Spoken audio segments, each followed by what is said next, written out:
Trollord Games. Join the fray.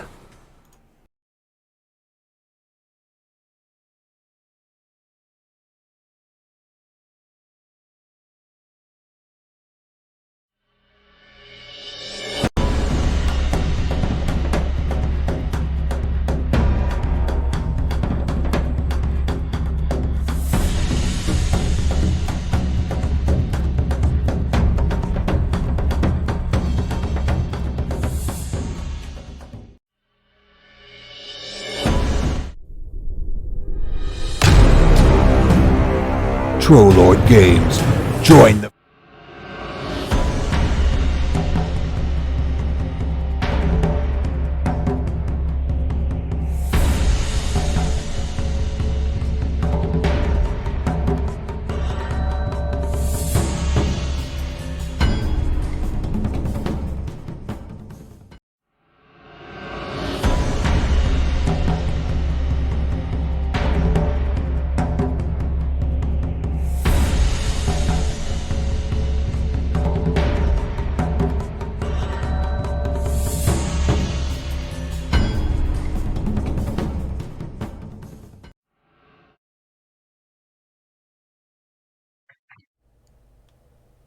All right, and we're live. This is DM Samuel. I am your castle keeper for the evening. This is session 15 of the Pools of Narrheit game, despite what it says in the title of the episode down below the screen.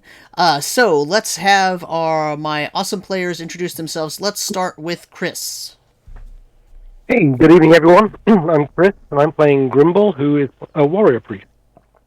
And Alex. Hey guys, I'm Alex. I'll be playing Burt Longfellow, the Halfling Rogue. And George. Hi, I'm George. I'll be playing Jake Tildor, Cleric of Durendale tonight. And Mahl, or Richard. Yes. I'm Richard. I'm playing Mahl. He is a Mist Elf rogue. And Matt. How's it going, everybody? My name is Matt. I will be playing your favorite Gnome, Primal Druid, Bestripholme Morningdawn, better known as Trip, and George is drunk. And last but not least, Robert. Hey everyone, Robert playing Rekmit Sourbeard, a Dwarven Rune Mark. Okay, and who wants to do a recap this evening? I can do it, from what I can remember. I have some notes. Alright, so we had, I remember from a previous time, we were helping rebuild and repair the city and clear out the mess. And the group had got an invitation to go and see the Baron. So, on the 6th day in the morning, we go and see the Baron. We're taken to this private meeting room. The door opens, the Baron walks in, with Alistair, who was the messenger from the temple, and then the portmaster, Aihrde, along with a heavily armored guard for the Baron. So we to the table, and let's see, I think it was Rekmit, at some point was causing some grief with the Baron and insulting them, and his wife, the lady, by asking questions, and because they'd asked us to carry out a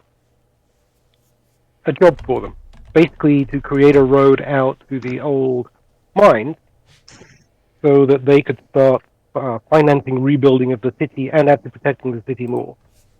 So we had decided to maybe negotiate a little bit on the mines, and that definitely upset them.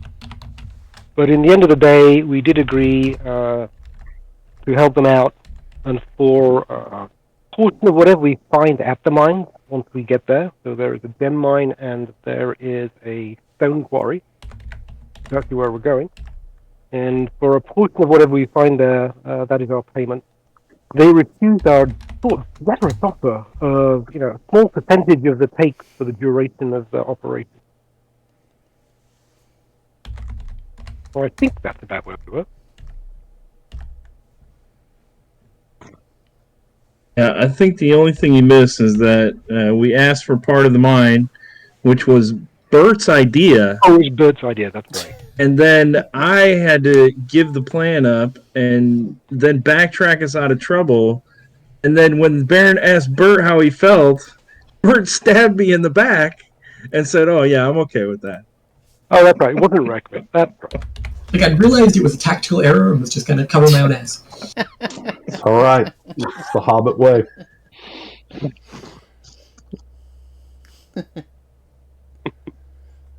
I say that. I really didn't mean to upset you. Okay, so you have now accepted a job to take a couple of surveyors to two places. One is an old quarry that they had been using to previously they had been using to mine it, basically to get rock out of it so they could build the wall around Indelofen on the western side. And then to go to an old gem mine that is one of the holdings of the Baron's family itself. So, and then try to get that cleaned up so it can be opened up again. And you requested a bunch of equipment, so you now have all of that equipment. So what would you like to do?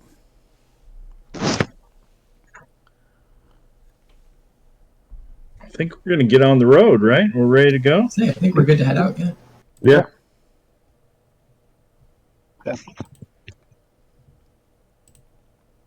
Okay.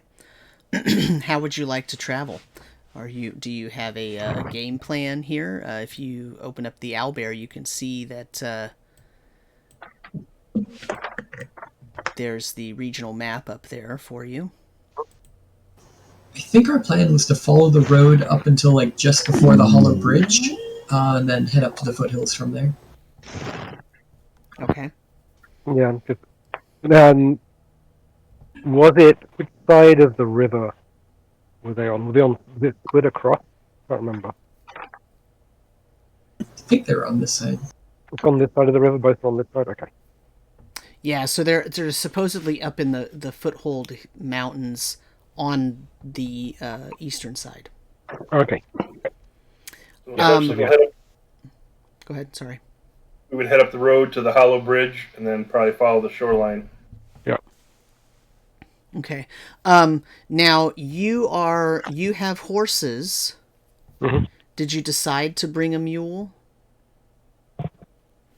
Because I have it in my notes that you said you were going to bring. First you said no, then you said yes. So I just want to. I think we did. Yeah. I think we decided to bring a mule. Yeah. Okay, can we get the same rental mule that we had before? Daisy? Daisy? We went to great lengths for Daisy. Sure.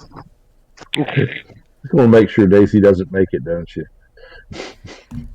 My other question was, do the dwarves and halflings want horses or ponies?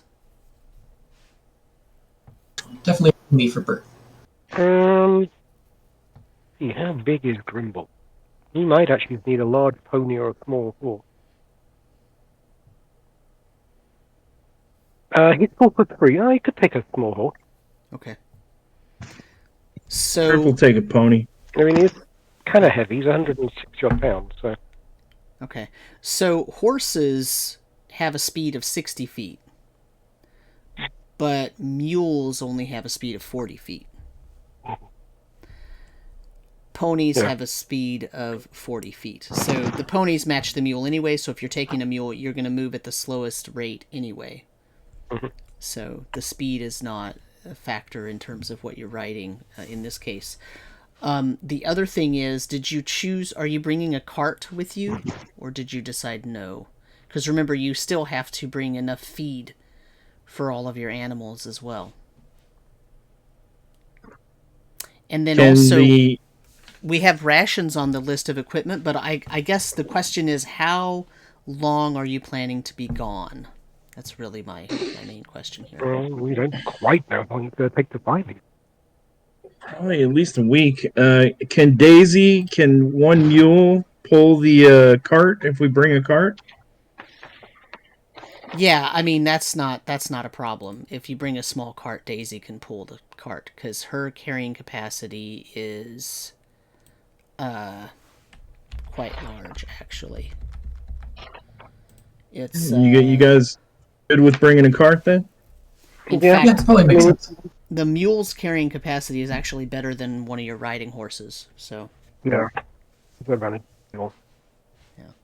I mean, and we can distribute a bunch of stuff on the horses. So.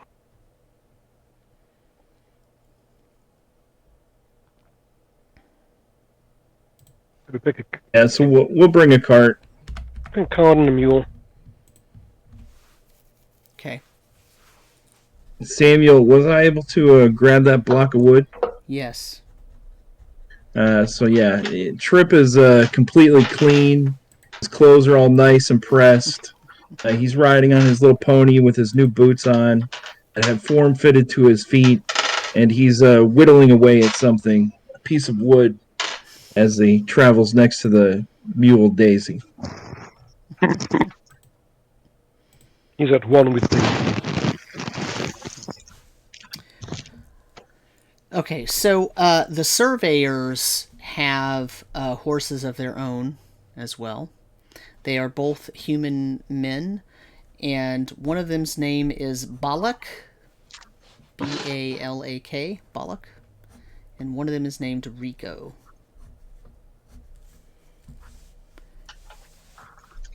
And They have weapons? they both have long swords.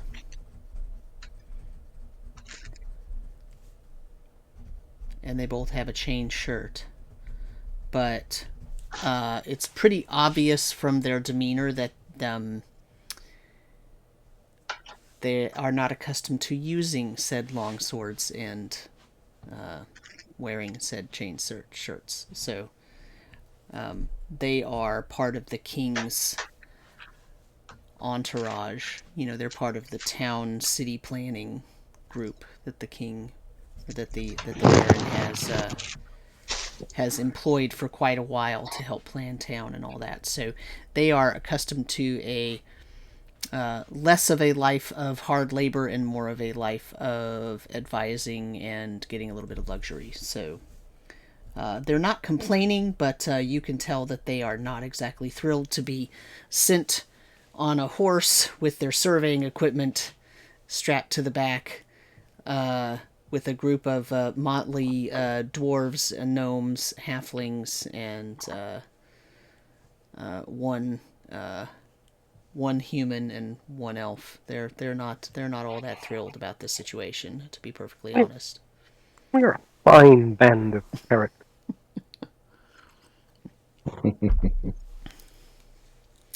So you're going to take the road up, and so that road is going to take you, let's see, 1, 2, 3, 4, 5, 6.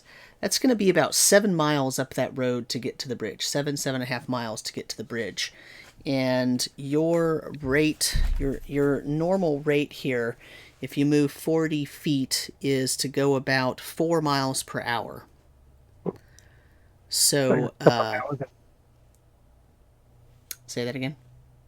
Like I said, a couple of hours to get to the bridge. So a couple of hours to get to the bridge. And so the question then is, do you want to cross the bridge over the Lowlark River and then turn to the east? Or do you want to turn to the east first, travel through the tip of the hollow forest there, and then head for the mountains? I think that's the plan, right? I think we're not crossing.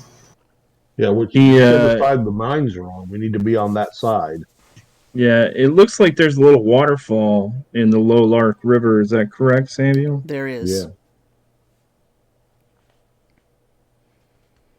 Yeah. Yeah, it looks like the majority of the mines are on the east side. So, yeah,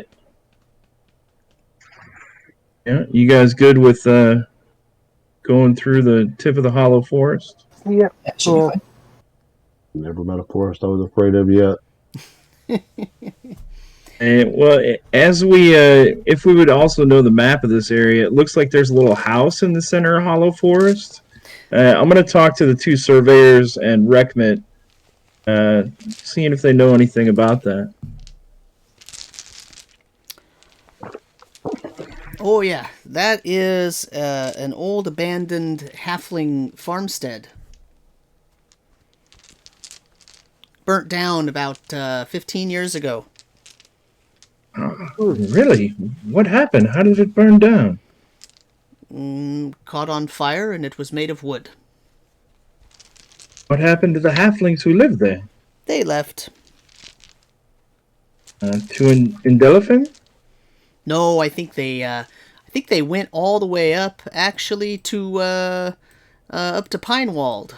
They wanted to stay closer to the forest, and Indelofen really doesn't have lots of forest for them. Anything suspicious about the fire? Just the next.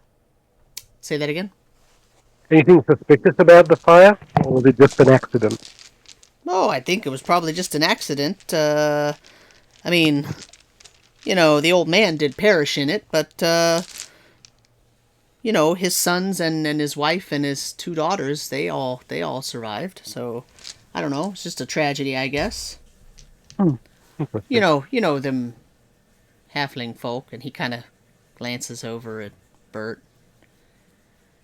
Kind of looks back. He says, there's not always as skilled as people think they are, I guess. They're kind of small and they have small hands, and, sometimes they just can't do stuff like the humans can do, Oh, well. And he kind of looks over at Jake and realizes Jake's the only human. Well, anyway, I don't think there was anything strange about it. No, nothing. Nothing strange. Yeah, I think it's best to drop the subject. Knows what you gotta use as a meat shield now. Yeah, that was bollock. We can't let them die. Our job is to protect them. One of them. As long as we get one back, we're fine. Well, we just need to get back with the information they collect, not them. Right.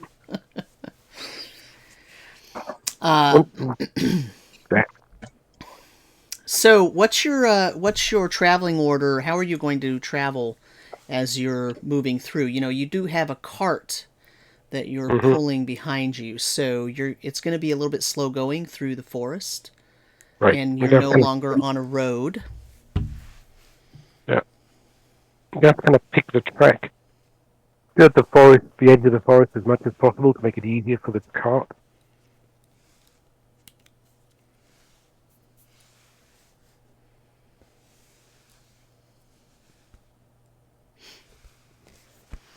And what order are you going in? Are you going 2 by 2? Or are you going one at a time? What's your plan? Yeah, 2 by 2. It's going to depend on what it'll allow. I mean if you can be 2 by 2. It's just there's a lot of underbrush and whatnot, so it's slow going for the cart. The horses probably don't have very much problem with it. When we get up to the river, how wide and deep is the river? The Lowlark River, where it meets the Indelark, it's a very large confluence there. So it's probably, a few hundred feet across at least. Okay. Yeah, it's a pretty large connection there. I'll ride next to the mule and behind whoever's in front.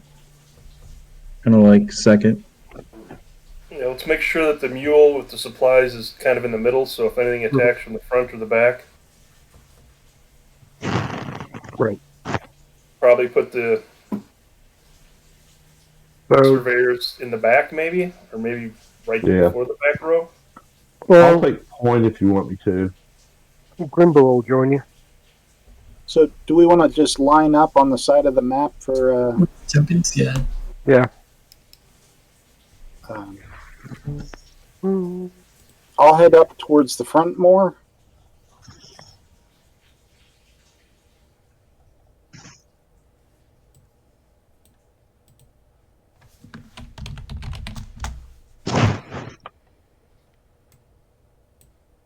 There's the mule. Right. The Grimbol will go up the front.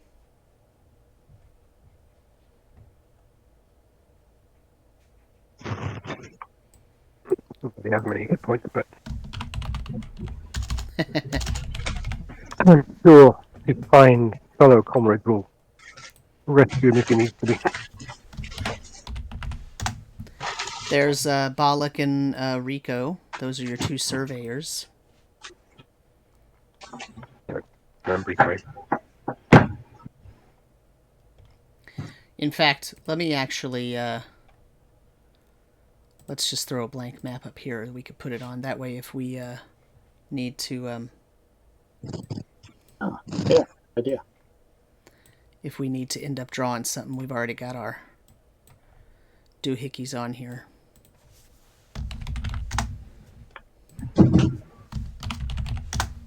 Okay, so there's... Jake took a potion of growth, apparently.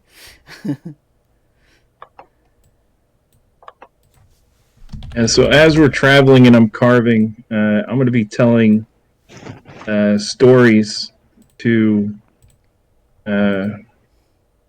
Rico and Balak about halflings who burn in fires, how their souls are always... their souls can't rest and they become, haunted ghosts and stuff like that. Filling their head with all kinds of things. Burt, you're hearing this. Are you, what are you doing? I'll let him tell me.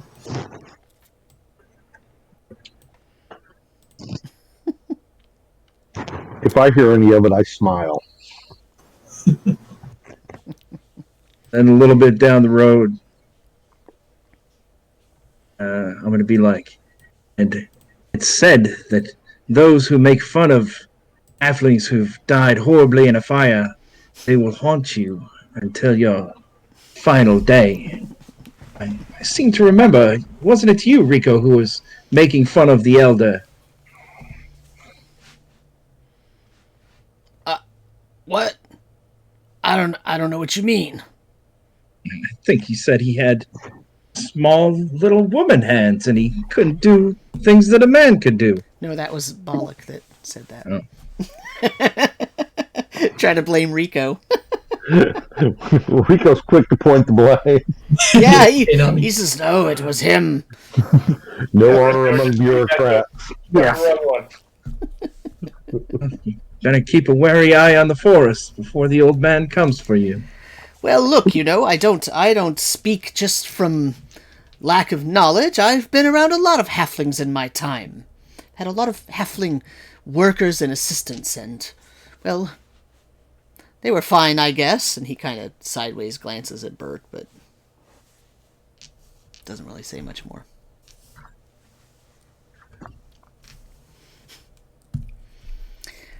So, since Grimbol and Mahl are in the front, go ahead and give me a Wisdom Siege check, please.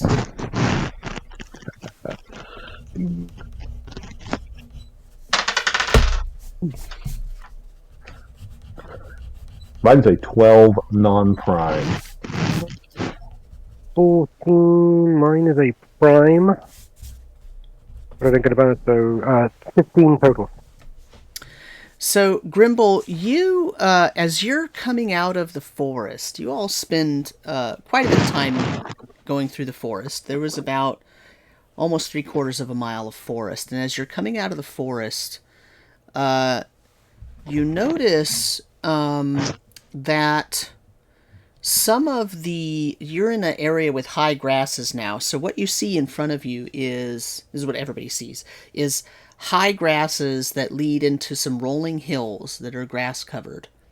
And off in the distance, a few miles, are some higher hills, and then you see the mountains rise up behind them. Okay, so as you're coming out of the forest, the river is off to your left, and you're in this area of high grassland. In fact, it's quite a bit like the high grassland where although Grimbol wasn't with you. But remember when you were all attacked by those weird bird-like creatures? Burt remembers probably, and Jake probably remembers because they were both quite injured. That was the same kind of environment. What Grimbol sees is some specific definite areas where it looks like the grass has been tamped down a little bit. So you're on a horse. You can see you're a little bit higher than the grass line. Grass is quite tall, but you could see above it. And you see some sort of punctuated areas where it looks like something has either lain in the grass or leaned on the grass or pushed the grass over. It's not a trail, but it looks like a small tamped down area. There's about 5 or 6 of them a few hundred feet in front of you. Kind of what size is each area? Is it like a body size of some kind of creature? They're all different sizes. So just a few feet from a few feet sort of square to maybe 10 or 15 feet square. So there's a range of sizes. Grimbol, Oak Mahl. See those over there? Point to the areas. What do you make of those? What are they? Once more? They look like flattened areas of grass.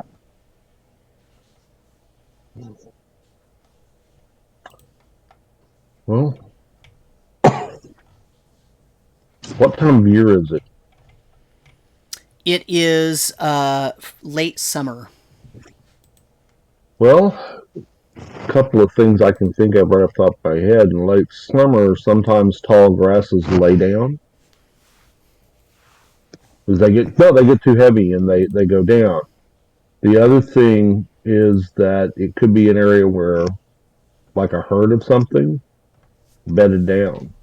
Or at least stood around and tromped around on it for a while. We want to go over and give it a look. How much oil do we have, and which way is the wind blowing? Very good question. How much what? What did you say? Oil. How much oil? Oil. Some of you got flasks of oil, right? From the Yes, we did. list. And is the wind blowing away from us towards those areas?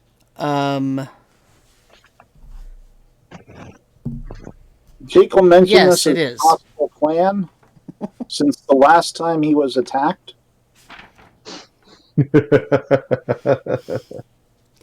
The last time you were attacked, you were walking through the grass. You weren't even there, Trip. Were you?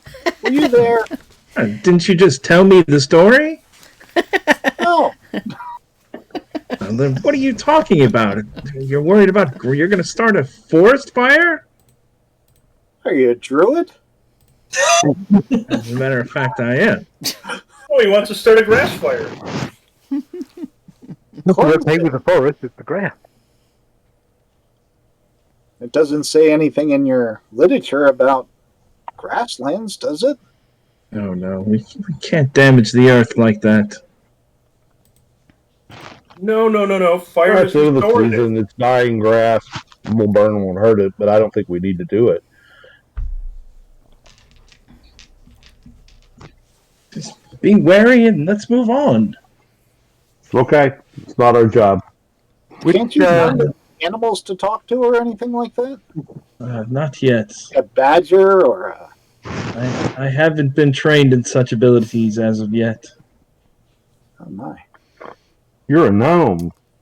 Yeah. Gnomes can always talk to small, snivelly things. Yeah, I thought they could, can't you? Are there any? I mean, if there's burrowing creatures around, I have animal empathy. What does animal empathy do for you in this case? It does. I have it up right here. The gnomish relationship with nature and its creatures allows them to communicate with burrowing mammals, badgers, foxes, moles, rabbits. Communication is more telepathic and empathetic than it is conversational, though posture and sounds can communicate emotions such as stress and fear. Information communicated must be relatively simple, taking place on the animal's level of understanding and comprehension. So there are...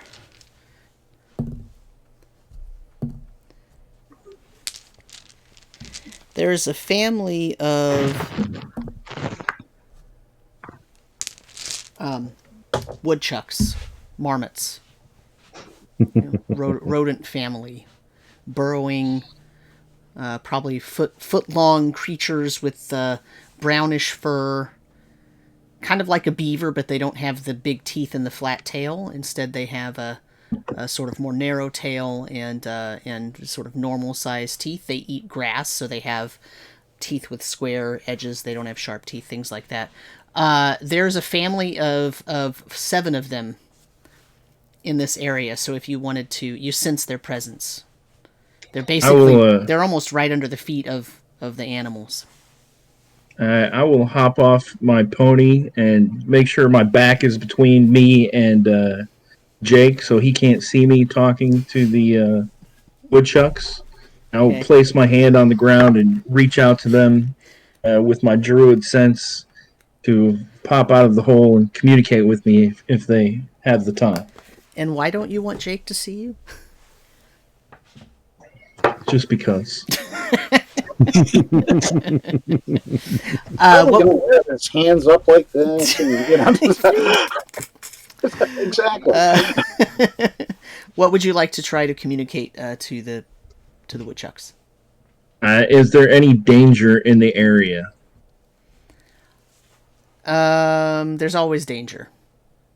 Always danger where we live. Is there any danger? Are there any creatures larger than me? Now you're confusing them. As you kneel by a horse.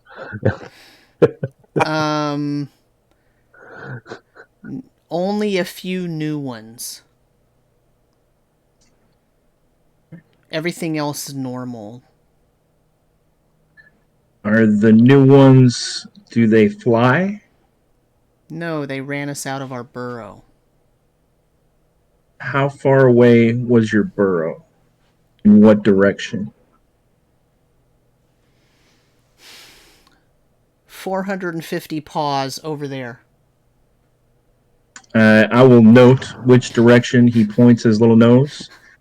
Give him a scratch behind the ears and some dried nuts nuts are always dry, but some nuts and berries, dried berries, out of my bag, and thank him and go back to my horse. He says, "Be careful underground," and he takes the food and puts it all in his mouth. Thank you, little woodchuck. I will go back and call out to Jake. I have communed with the animals, and they said there are new creatures in the area. Just over that way. And point to the direction he nudged. Quest journal is full. If you look at it, it is full. There are no more quest entries that we can make. Is that what you're recommending? That we go over and fight for these woodchucks? We have to go in that direction anyway to get to the mines. Killing the threat that we already know is there, we can gain surprise on them and free the animals of the forest. Sounds good to me. I turn my horse and I'm like, onward to save the woodchucks. That's right. You're much more worthy than the Baron. They are of nature. But do they pay as well? Yes.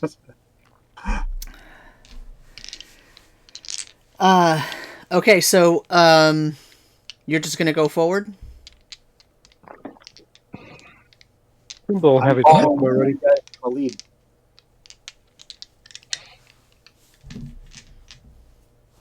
Yeah, why not? Okay, so Other gnome ran off. yeah. as he's wont to do. I'm here. I'm just eating dinner, and I didn't want to shove food in my face, make you guys watch it. I'll be right back. I mean, I'm here. No problem. Yeah. I mean, yeah, we might want to flank out a little bit. Who wants to stay back? I can stay back with the surveyors and the cart. Well, I don't mind going up. You could spread out so there's like broader front. For dealing with burrowing creatures, I would suggest we don't take the horses. It's a good call.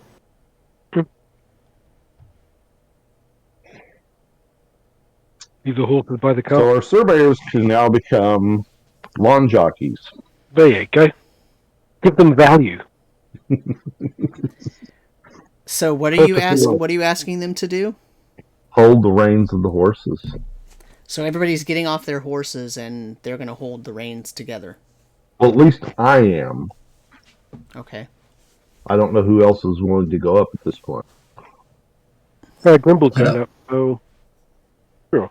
He disliked the idea of being buried in the long grass, but you know. Rekmit's going to stay on his horse or pony, but stay at the back of the group. That way you guys can worry about the burrowing, and he can look above the grasses. Maybe see. It's not a bad idea. Yeah, that's right. Sour if you see anything. Yeah. Preferably before he's eaten. Jake will stay on his horse and slowly move ahead. Trip is going to stay probably about 10 feet, 15 feet in front of the cart and the surveyors, keeping an eye on them. But hopefully have the ability to cast some spells if needed.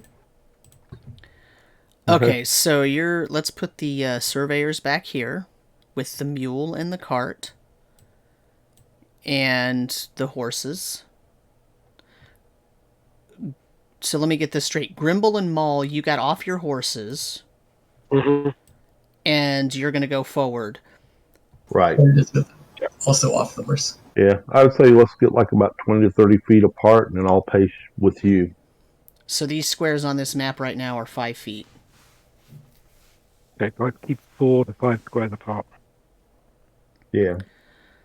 Burt, that's fine. Is Burt still on a horse? Burt is off his horse. Okay. What about Jake? I'm on my horse. And Rekmit is also on his horse. Okay. And you're staying behind Grimbol, Mahl, and Burt? Yeah. Okay. I'm going to get my bow out and ready. And I'm going to try to give like some insight, like overhead, you know, with my height advantage. Okay. Watching the grass, any kind of movement or... Now, as you're all moving up, are you being quiet and slow? Are you just walking sort of normal? Explain to me what you're doing. I'd be going, looking, scanning, so somewhat slowly and quietly. Burt will have the hood as well. Yeah, I'd move up as quietly as possible. Just keeping pace with the other two.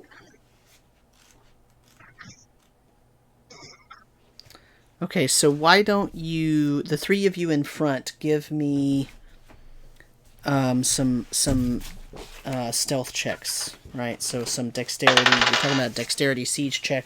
If you have the ability to stealth, you're going to be using that as well. Probably not good. That is a 13 non-prime. Oh, no, I can't lie. 15. That is a 20 prime. Burt got a 30 prime. Okay. So, sounds like Grimbol is the one who is not as quiet. Yeah, that would make the dwarf. He does not know the meaning of itself.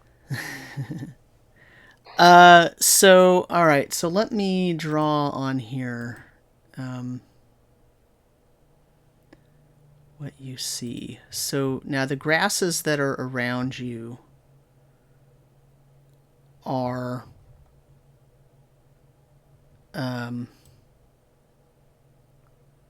about 5 feet tall. Oh, the Grimbol. Yeah, probably taller than than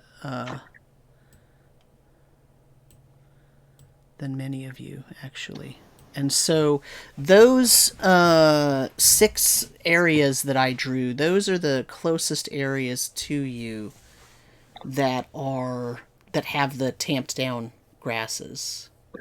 Now, which one did Tip indicate was home for these creatures? So they pointed in this general direction. Oh, okay.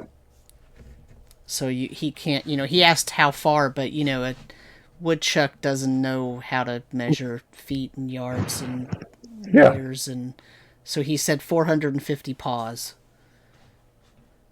And so you don't really know. Okay.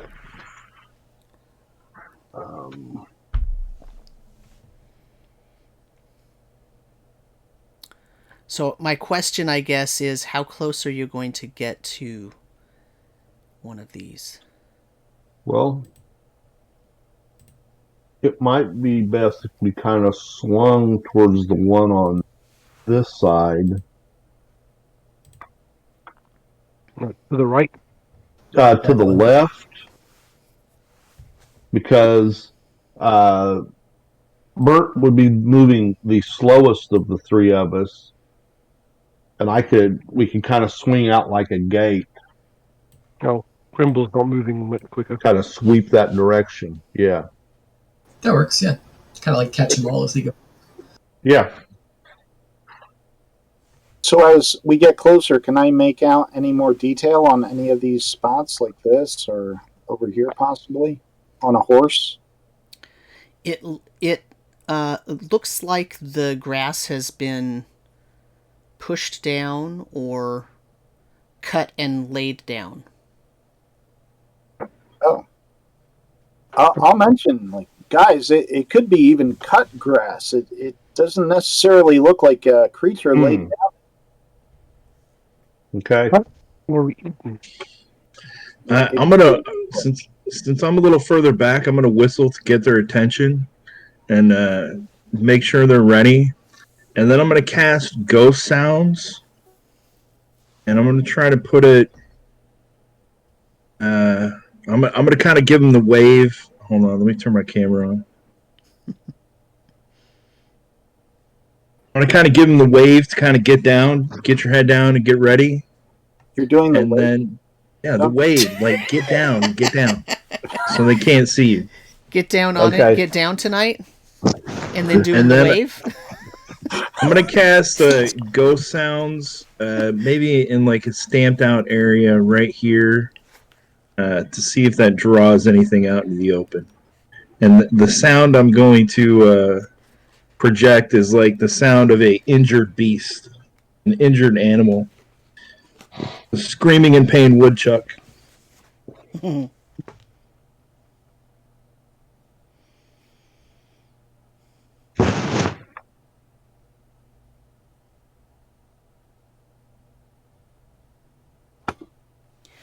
And where are you having that sound come from? That dot? Yeah, the purple dot. Okay.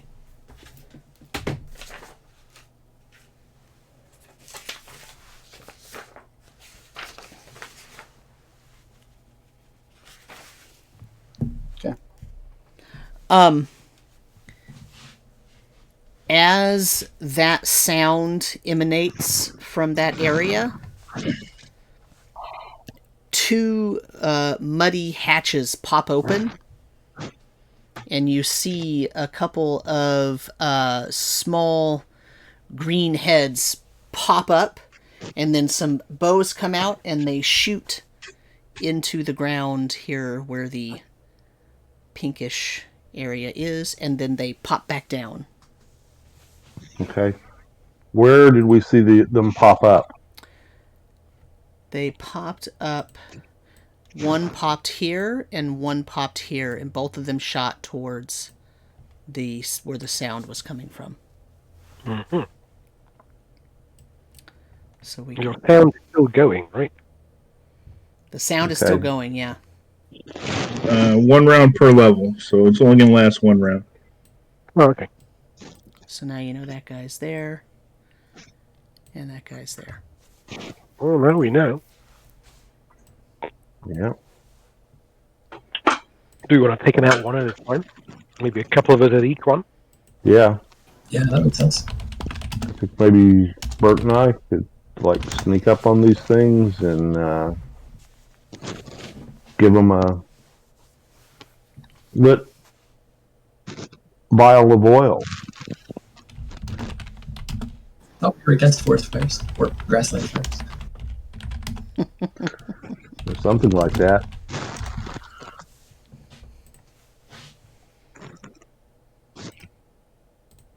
Do we want to start on this closest one and just both kind of sneak over? Yeah, I think so.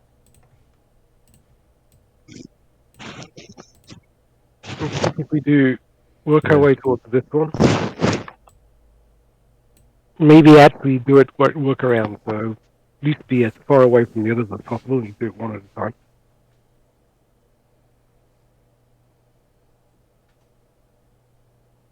And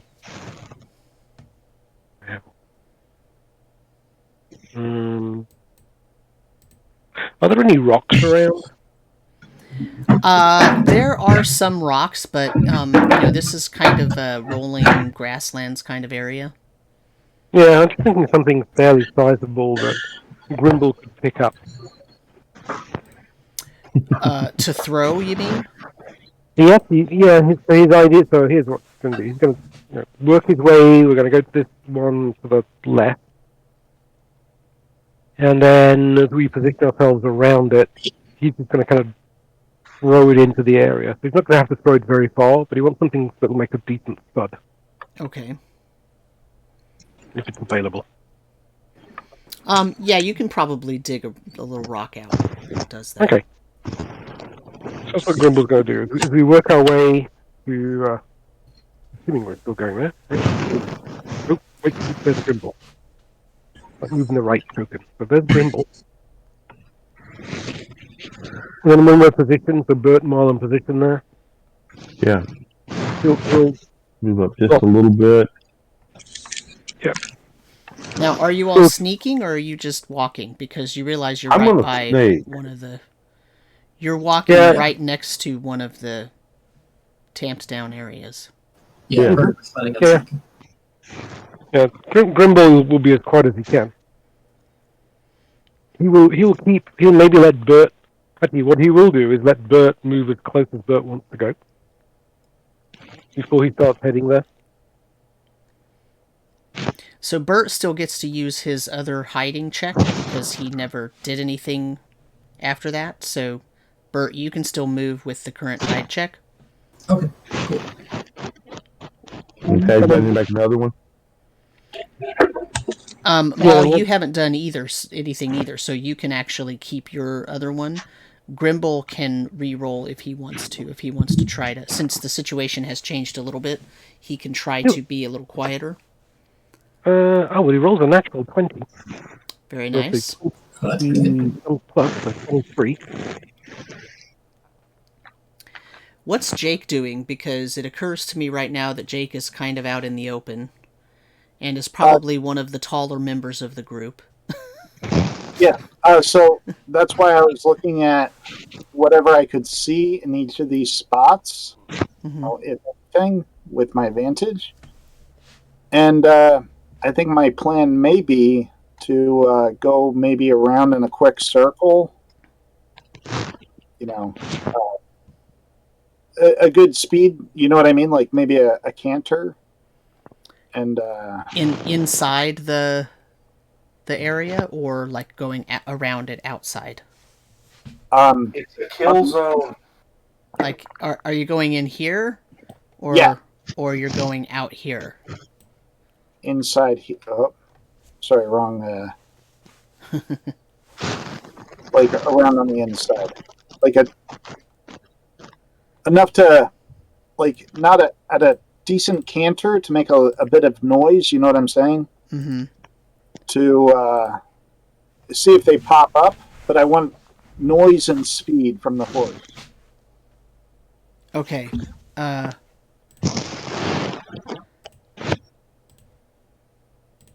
right. So, so you start doing that, and they're gonna pop up and shoot at you. So, we should probably roll initiative to see how that's gonna work. So, I'm not sure whose turn it is for you guys to roll. I got a 5. Okay.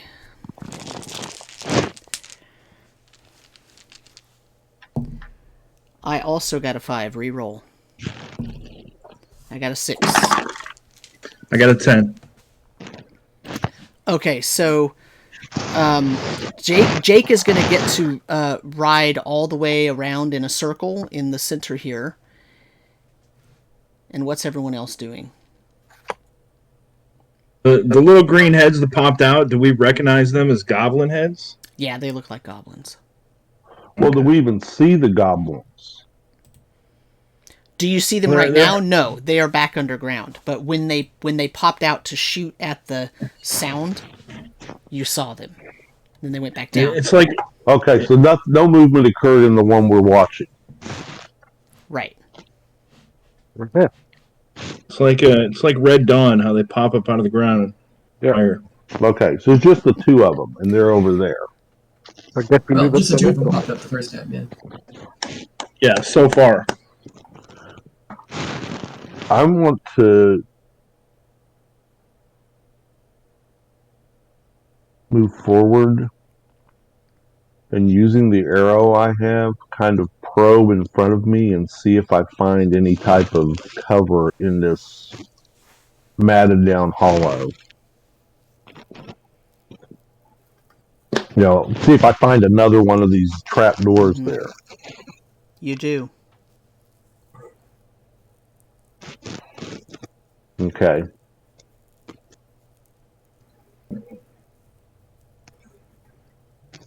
So that's going Grimbol. to take most of your turn. Do you want to do anything else?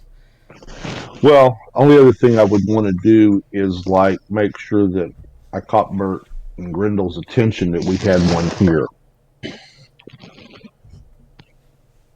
Okay. Grimbol, what are you doing? Grimbol is just, you can't see the ones up ahead, so he is going to the edge of the flattened area with his crossbow ready. Okay. Watching as Mahl kind of walks through.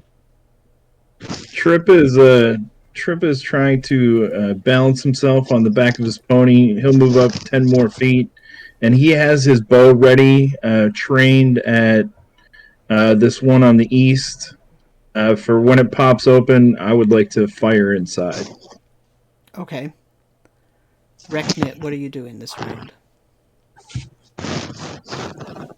Not a whole heck of a lot, because there's nothing I can do. Everyone moved away from me, so I guess I'm just gonna wait and watch. I have nothing from range. So he'll probably just move. Well, no, because I don't want to. They're trying to trap him, so I want to stay quiet. I'll hunker down on my pony or horse. Okay.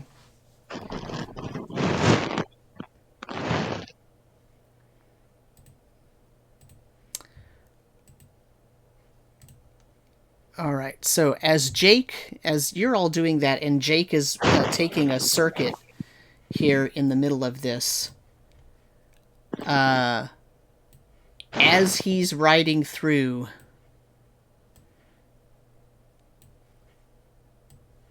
a green head and body pop up from every single one of these and try to take a shot at him. Oh, wonderful. A bonus because I'm on horseback and moving at a good speed.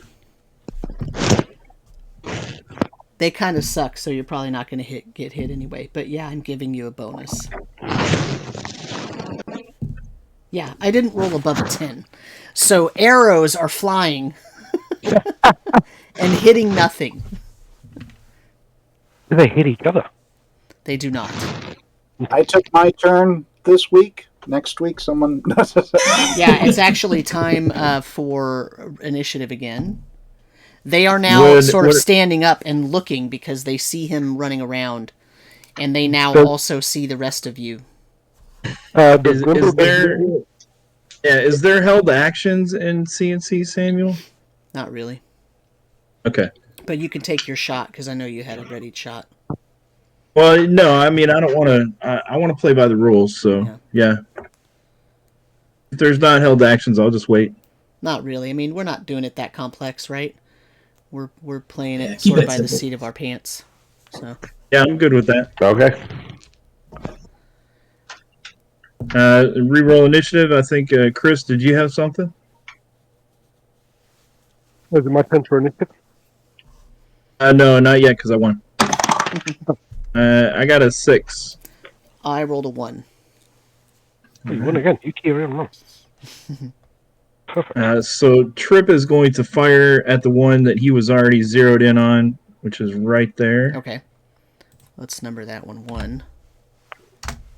And I roll a 5 on the dice. That's probably going to be a 6 total. That is going to miss. Who's next? Well, Grimbol, as this thing popped up last round, pulled out, he dropped his crossbow and pulled out his sword. Okay. Great scimitar and rushed forward to attack the one in front of it. That's a 10 on the die, so that's a 12 total. That is a miss. It ducks down and blocks your sword swing. Who's next?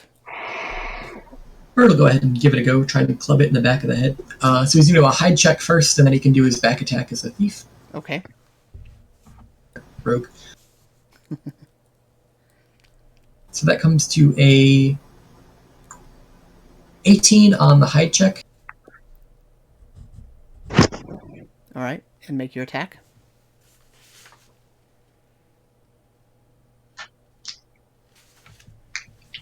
So it comes to a 19 to hit. That hits.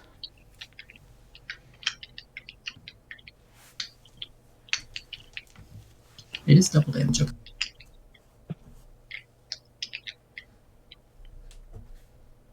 That is 5 points of damage.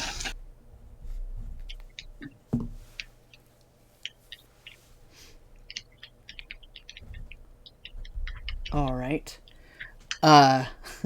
What did you hit him with? My club.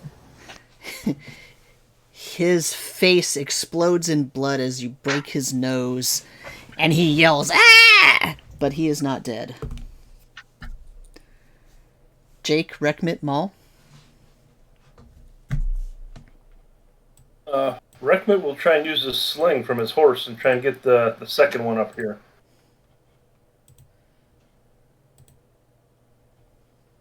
I rolled an 8, or I got an 18, but I don't know if there's any negatives for being on the horse. No, because you're not doing any acrobatics or anything on there. So that's going to hit. 3 points of damage with a sling stone. All right.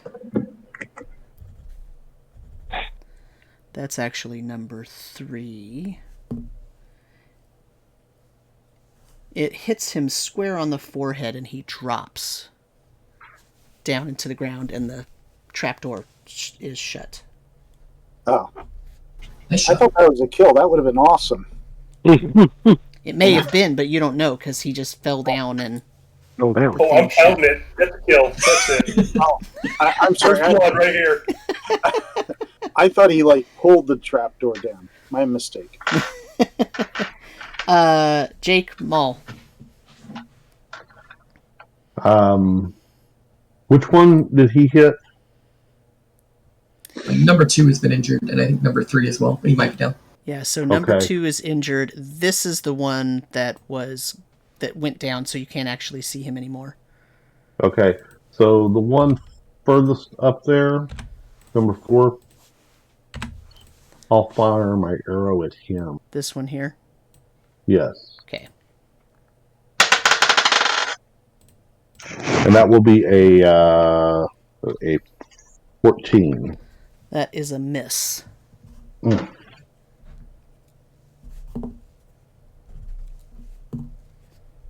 Okay. And Jake. I've never really done this, I don't think, but I'm going to attempt to ride over to number 6 here and hit him with my sword from horseback. So he's in the ground and most of his body is not above ground. Oh, okay. So that could be problematic for you. You can try to ride it over him with your you can try horse. trampling. Yeah, just trampling. You could do that. I don't know how deep the hole is, and Do some fancy cleric stuff and just lean off that horse and take a swing at him. Use him like golf. Polo. Hey, you're playing polo, man. Come on. well, that was the initial idea, but I mean, you could still try it. I wasn't saying no. I was just letting you know he's pretty far down, so you're going to end up having to make a dexterity siege check to make sure you stay on your horse. okay, I'll do it. Get him. Okay. Let me pull up the character sheet here. All right, so I'm Prime and Dex. Let's see, second level. Only an 11. Go ahead and make your attack. Samuel chuckles. That'll be a 20 total, Okay, that's going to hit. and that'll be 10 points of damage. Okay. You all see Jake. He finishes his circuit going around. You know, he ran around, right? Let me move him around. And he sort of did this. He was doing this circuit, right? And he got a bunch of arrows shot at him, and none of them hit him. So he got very bold, and then he urged his horse forward way over here, and he charged. And you see him as the horse is running by. You see Jake with his sword pointed out in front of him, dive down off of the horse and fall right into the pit. And the hatch closes as you see his legs descend into the pit, and the hatch closes, and you have no idea what the status of that situation is. Meanwhile, this number 2 here is trying to attack, and he is going to try and hit. Let's see. 1-2 is Burt. 3-4 is Mahl. 5-6 is Grimbol. 2 Burt. Is Burt still on his horse? He got off, right? I'm off, yep. Yeah, I rolled a 15 to hit. Yep, that hits my AC. Okay, he's trying to hack at you with a short sword. You're gonna take, 4 damage. Yeah. He's hacking at your shins, trying to poke at you. Get away, get away, get away! Meanwhile, numbers 4, 5, and 1 up here, they are going to shoot at Grimbol, because that's who they can see, because their comrade has his hatch open and is sort of blocking everyone else. So, first attack at Grimbol. Rolled a 5, rolled a 2. Let's not use that die anymore. Third one rolled a 7. Okay, so all 3 of those miss, and we roll initiative again. I rolled a 5. Sorry, I rolled a 4.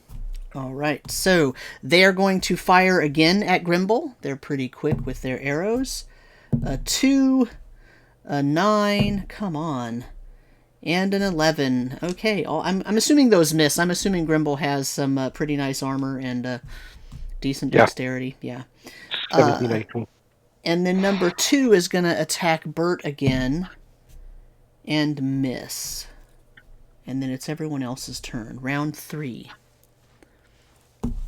Does number 6 attack Jake? You do not know. I'm going to try to zero in on number 1. one more time since he evaded me last round. Oh my gosh, another 5. You're not the only one, Samuel. So that's a miss for Trip. Burt will take a swing at the one that just stabbed at him. Oh, that's a natural one. Grimbol will try and swing at him. And another 10. 12 total. Yep. Shoot at number 4 again. Yep, 6. It's the round of whiffs. Yeah, no one can hit. Yes. Who didn't go? Jake, Rekmit. Go ahead, Jeff.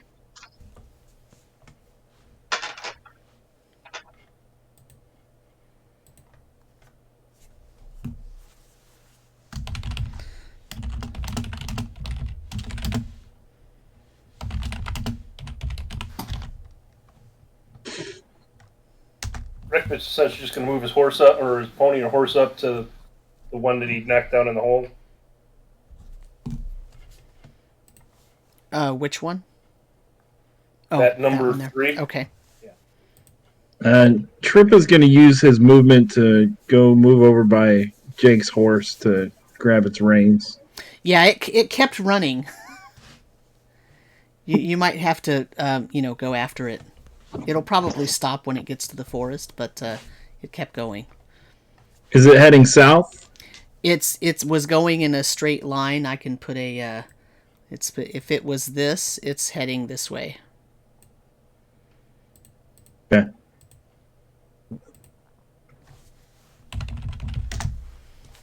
Okay. Roll initiative again.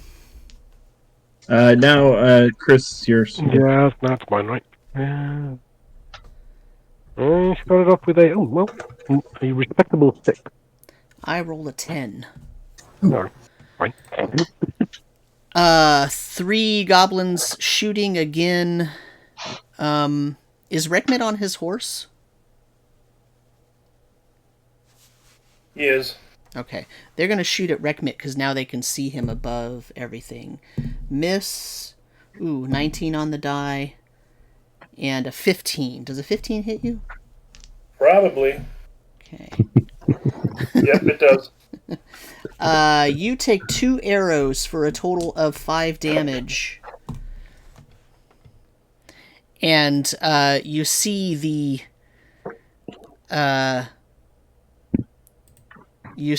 goblins go ha ha ha ha. They are enjoying that, but they are. Number 2 needs to attack. He's going to try Burt again. 5 on the die, so that's going to miss. And then it's your turn. Okay.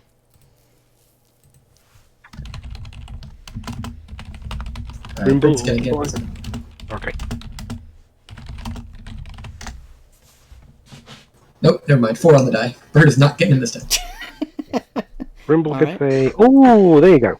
20 total. Okay, that's a hit. 1 and... 7 points of damage. Yeah, he is dead. I'm shooting at number 4 again. 10. Miss. At least you're consistent. Yeah. Number 2 falls down and his hatch closes.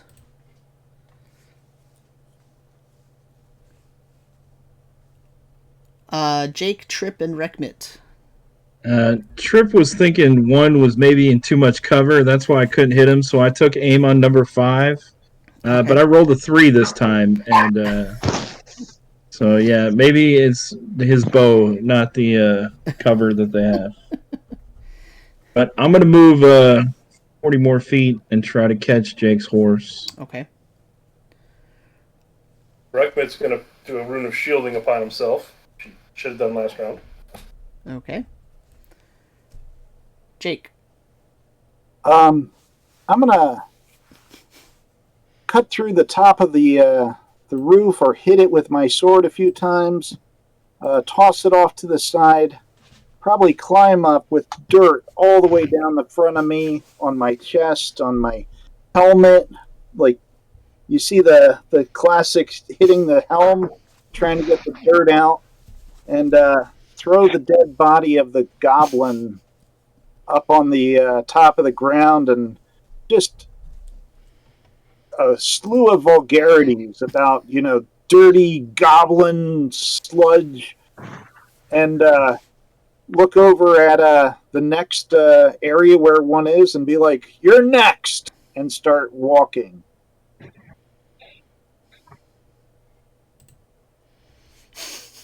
All right. So everyone sees that. And then initiative time again. Whose turn is it? It's Alex. I think it's me now. I rolled a 3. I rolled an 8. Excellent. Everyone gets to go again. Right now, the current situation is there are 3 obviously live ones in these 3 sort of northeastern areas here, but you do know that this one here is larger and could probably hold more than one, and this one is probably larger and could probably hold more than one, although you have not seen any more than one out of those. Okay. Grimbol will pick up his crossbow and will go running basically northeast.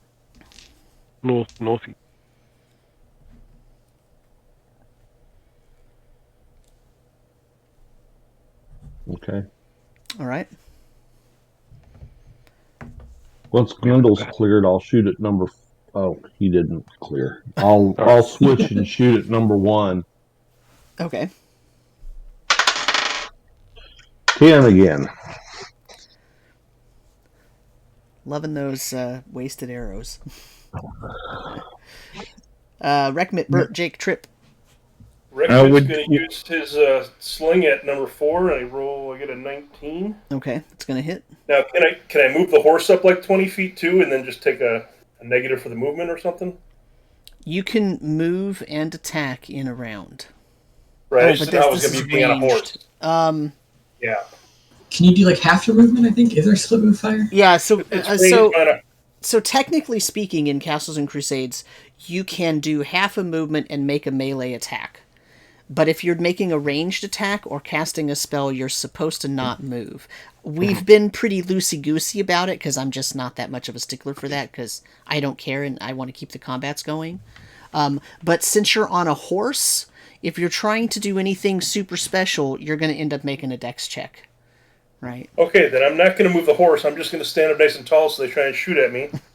And yeah, I'll just do the 19 at the sling. And that's at number 4? 4. Okay. 4 points of damage if it hits. All right, it does hit, but it does not kill it. Trip. Does Trip have an angle on number 5 from where he's at over here? Probably. Okay, I will fire another arrow. And I got 2 5s, a 3, and this time I rolled a 4. This dice is gone. Throw that thing away. But I'm assuming Jake's horse probably still moved last round. If you were like calling at it and whatnot, it probably slowed down because it's not in any immediate danger. It's just that its rider fell off. So I would say that you probably could catch it with no problem. I will grab his reins and then start heading back next round. Okay. Burt, Jake. Burt will go ahead and take a sling at number 4. I can get a pretty good clear line of sight through Grimbol there, or past Grimbol. Yep. For 16 to hit. That is a hit.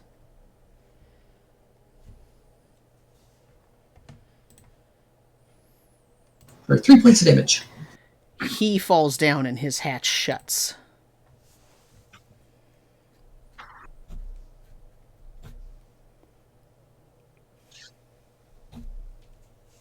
All right. And that leaves Jake. I think Jake will... he's not going to charge. I think he's too angry for charging. I think he's just going to take his 20-foot move. Okay.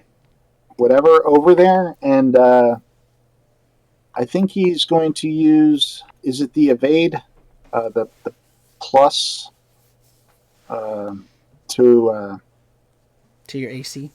Yeah. Yeah. Okay, so you're evading. Okay.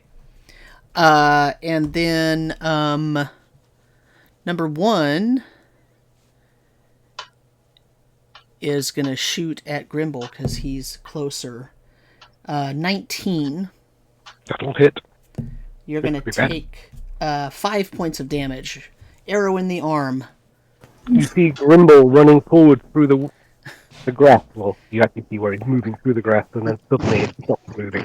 Grimbol's too short. He can't see him. He's going to shoot at Rekmit. I was like, I'll take it. Number Suddenly 5. the movement stops.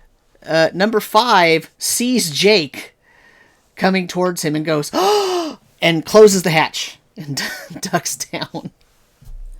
And then we roll initiative again. 2. 7. All right. What are you all doing? You do not actually see number 5 anymore, Jake. Number 1 still does have his head propped up, though. Well, I'll shoot at number again. An 11, or 10, excuse me. It's 3 10s in a row. That's amazing. Too bad it's not a 20. 3 20s in a row would have been awesome. Yeah. All on different dice, I might add. Yeah. Burt will fire his sling over at number 1. Do you have 14 to hit? That is a miss.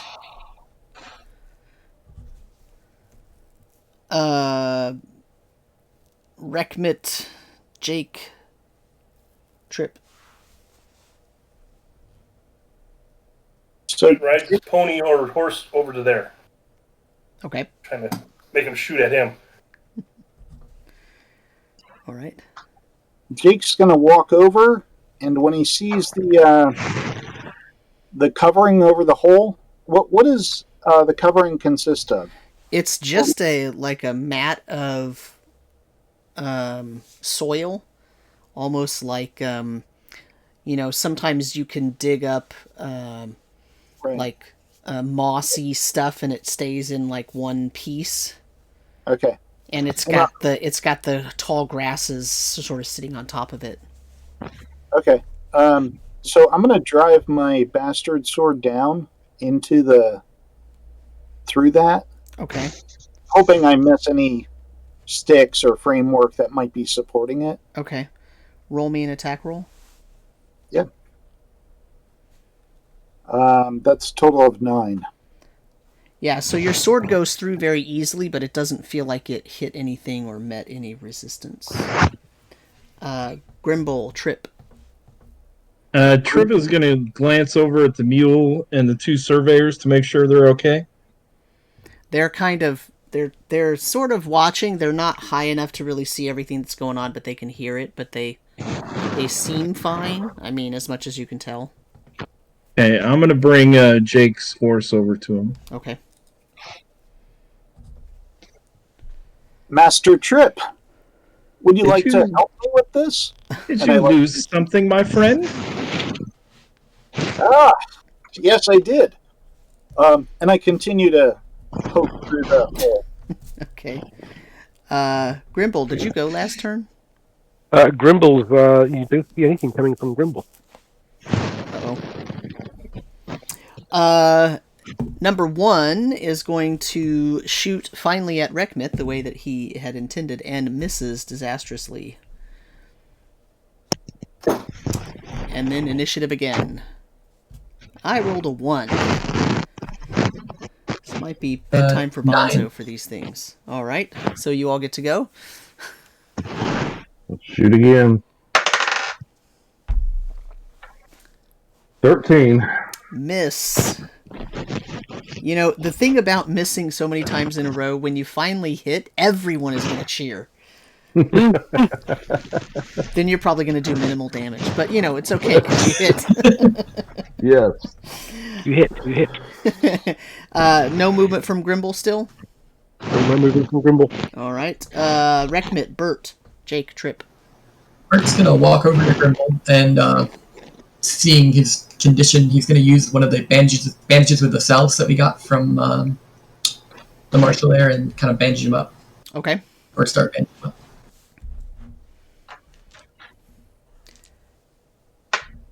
You want to roll to see how much you give him back? Yeah, what do I roll for that? I believe it's a 1d2, so you can roll a 6-sider, and 1 through 3 is 1, and 4 through 6 is 2. Alright, that's 2 back. Good guys. Okay. How does Grimbol look over there? He's hurt. Yeah. He's not moving. Okay. Rekmit, Jake, Trip. Stone at number 1. I get a 19 and 1 damage. All right.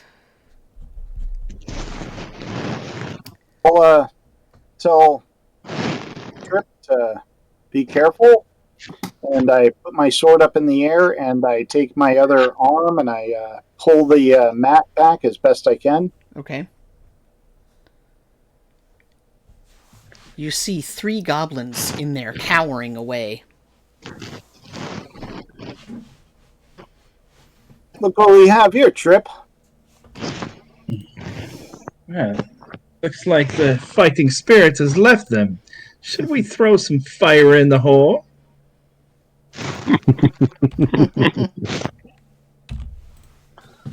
That little fire scarecrow. I know you wanted to burn something. But these are our enemies. We just put them to the sword. Yes.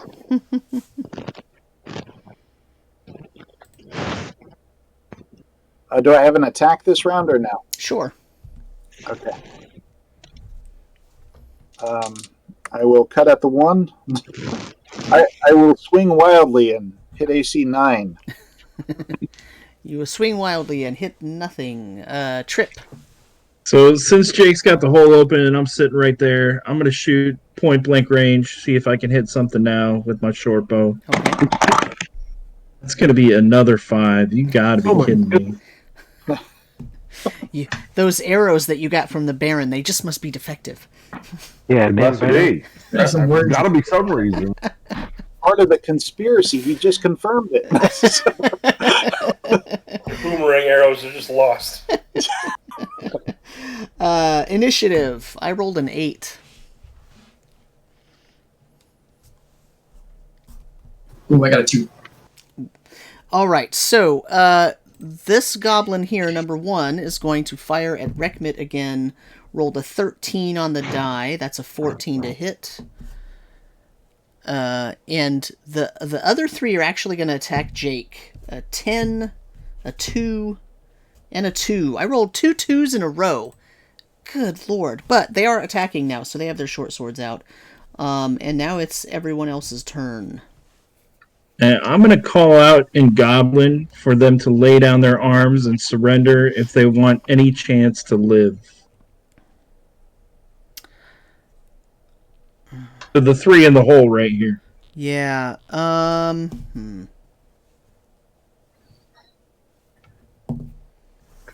They immediately drop their weapons, put their hands up. I'm going to shoot at number 1 again. All right. A 9.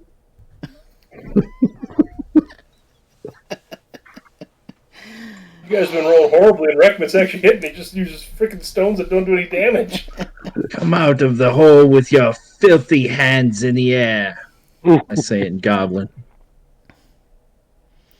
They start to crawl out on the farther side up here, like this side, away from you. They'll start crawling in. All right.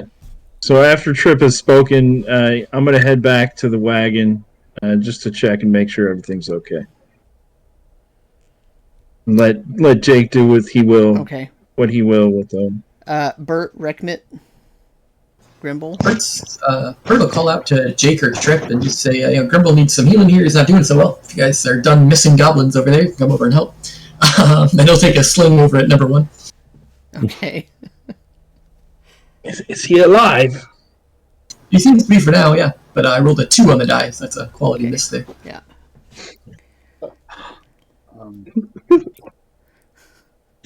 Spoke too soon, making fun of everyone else missing goblins.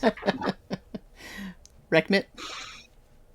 He moved his horse over behind Jake and gets off. Okay. Grimbol, still no action? Nope. Jake? Um, Are you going to attack or accept their surrender? well, First of all, does Jake speak Goblin? no, Jake don't talk. Oh, so you have no idea what Tripp said to them. And they're goblins. All you know is they dropped their weapons and they crawled out, and now they're kind of looking up at you. Mahl will yell out, "We told them to come out so we could kill them more easily." They crawled out with their hands up. So Yeah. Well, I mean, they're crawling, so their hands aren't up as they're crawling, but when they get up to the top, they're kind of like... Yeah. Well, the problem is they just tried to burn down my temple. My temple. Mm-hmm. Which isn't really mine. Mm-hmm. I'm Durendale, there's St. Lucius. So what you're saying is you're attacking? Yeah, I'm going to drop a sound burst on them for 6 points of damage. And if they're still alive, they need to make a wisdom save. Now, will that affect all three of them? Because is it a cone or a square? It's a circle. Oh, it's a circle. Okay, but it affects all three of them? Yeah. Okay. Yeah. You see all three of them just slump to the ground. In fact, number 5 was standing so close to the pit that when he slumps down, he falls right into the pit. And with that, I turn, and whether it's the CNC move or not, I begin walking or making my way over to Grimbol. Yeah. It's just... roll initiative. I missed, so it's whoever's next. That's Richard. Oh, it's me. I'll probably roll a 7. Nope. Got a 1. Okay, well, I rolled a 4. So that last goblin, number 1, is going to still try to hit Rekmit. 18 on the die. Rekmit takes an arrow for 2 points. Behind Jake, gosh darn it! Nah, Jake started walking. Behind my horse! How much damage? 2 points. Okay. I'll shoot at number 1 again. You missed everybody else, but they hit Rekmit. 6.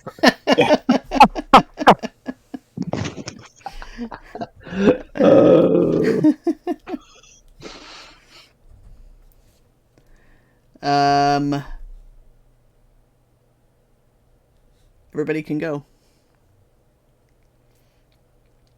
I'm going to roll an owlbear this time as I fire one more arrow at this last remaining goblin sticking his head out. It's going to be a 16 total. That hits. For a total of 5 points of arrow damage. He falls down and his hatch closes. All right. They're all dead. Oh, that was a painful fight. 8 goblins.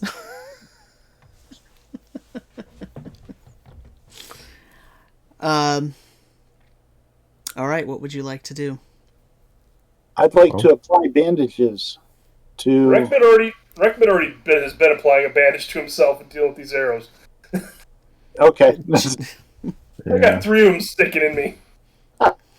I want to gather up arrows. Okay. And if no one has done so, by the time I'm done, I'll look through the holes in the bodies, see if I can find anything. I'm gonna go to the cart and bring the mule and the cart and the surveyors up to the middle area. Okay.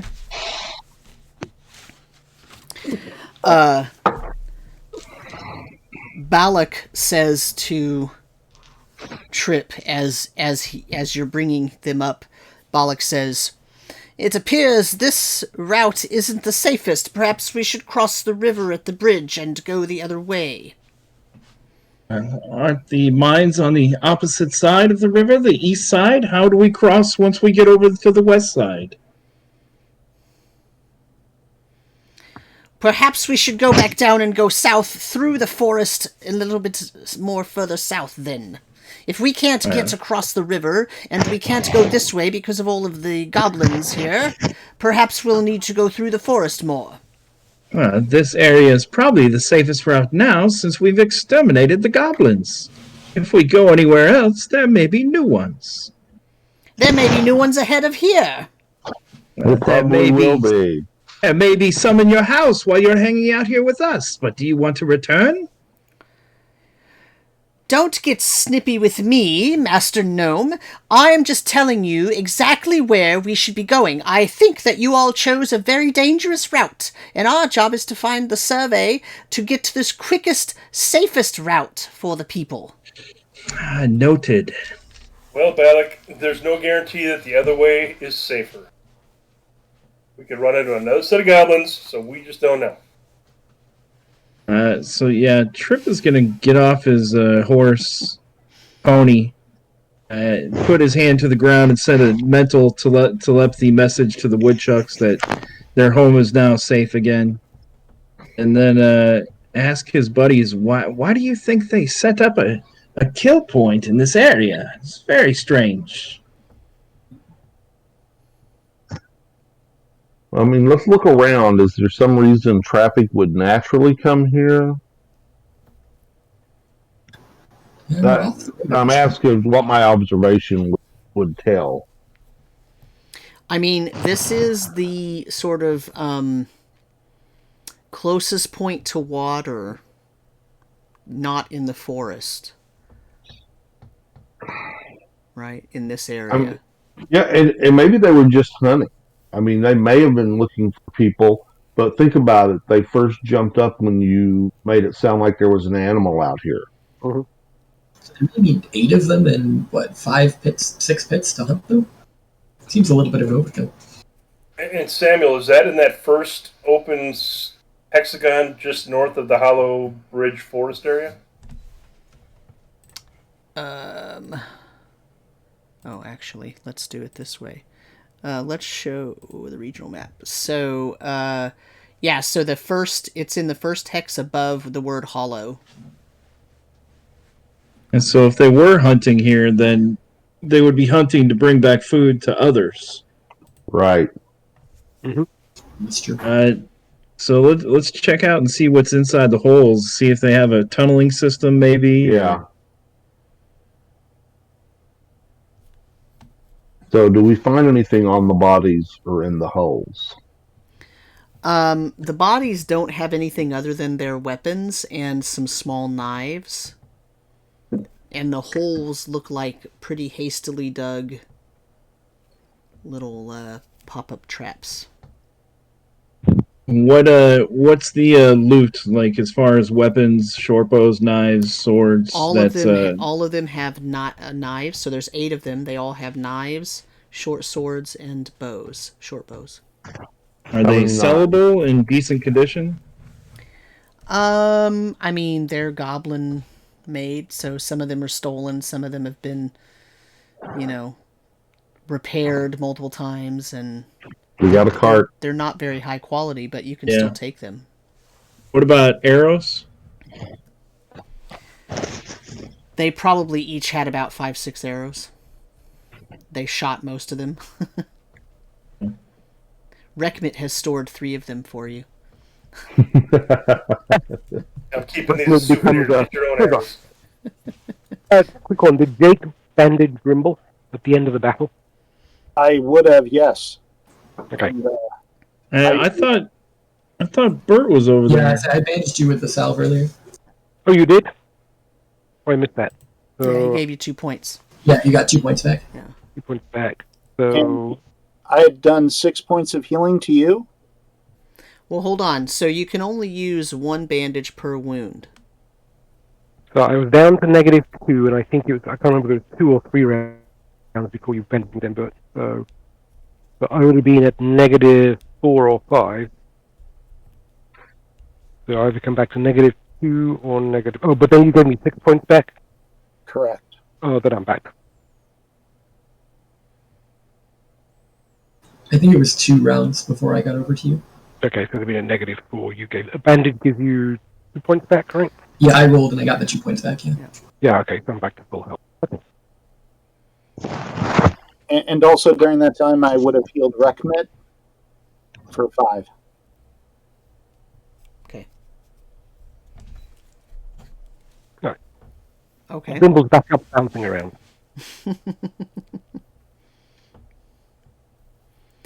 All right, so yeah, so there's nothing really. These goblins don't have any nothing of value really, other than their weapons. Could I figure out where they came, which direction they came in? Yeah, I was gonna say, can we look for any tracks? So,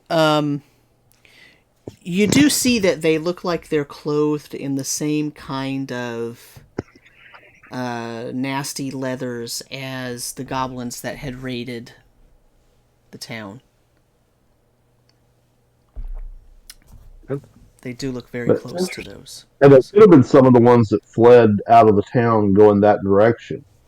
Mm-hmm. This is as far as they got, and this is maybe their attempt to not be found during the day so they could move on during the night. Based on this configuration, it looks like they would set up an ambush. Well, I mean, I agree. It could have been an ambush, but who are they going to ambush? Anyone could finally cut them from the town. Yeah. Or this could be an outpost that's a scouting outpost to deal with. We still have that whole goblin deal, where these guys came from. Yeah. And we don't know where their base of operations is. They came from half hill down the road, but who knows? That could have just been... We don't know where they're actually based. Well, we don't know which direction they came from either. So that's what I said. Can I look around and see if I can figure out where they came in from? It's hard to tell. The grass is so high, and there are footprints coming from multiple directions. There's some coming in the same direction that you came from. There's some coming, it looks like, from the forest out to here, but then it also looks like there's some that had come from the far side towards this area. But they're not worn paths that are so worn that they have left trails, right? Because you would be able to tell if they had moved along the same path for very often, they would have made a game trail, right? And there's not a game trail here that looks like they made it. But there are lots of footprints in a lot of different places. So it's pretty obvious that there's probably more than 8 of them. You just don't know where the others are. Yeah. And do these pits look like they're fairly freshly dug? You can ask Jake. Oh, yeah. Jake, you were in one of those. He decided to head first one of them. Oh, and Jake, hang on. You got a little goblin on you there. You might want to clean that up. Thanks. Yeah, they look pretty freshly dug. I mean, fresh. A couple of days, 3 days maybe. Right, It's been 6 days since the attack, right? Right. All right, so we collected their weapons. Let's continue on the way that we were going, ignoring the surveyors and following the tracks. Yes. Everybody, is that the plan? Everybody agree to that? Well, I don't think we have any tracks to follow, but just follow our original plan of where we're going. Yeah, I think we want to just kind of follow along the river and keep an eye out for this kind of stuff again, because we know that there's probably other goblins in the area. So we might want to just keep an eye out for it, but continue on our journey. And as Statler in chat reminds us, we are getting paid a daily rate. So if we have to check different areas, no. So you're saying we should go all the way back and around, but yeah, they continue this way. Maybe this guy Bollocks has an idea. We go 3 days back the other direction and circle around the long safe way. If we clean out these goblins, then there's just that much fewer goblins that'll be wherever they are. I suggest we just continue on with our plan, because we don't know if there aren't goblins over there, too. I agree with the pointy-eared one. Our job is to find the best, most safe route. Your job is to sit in the back and let us take care of business. Let's go We'll forward let you know and when we see. need a surveyor. Let's go forward and see if this one is the safest route now that we killed the goblins.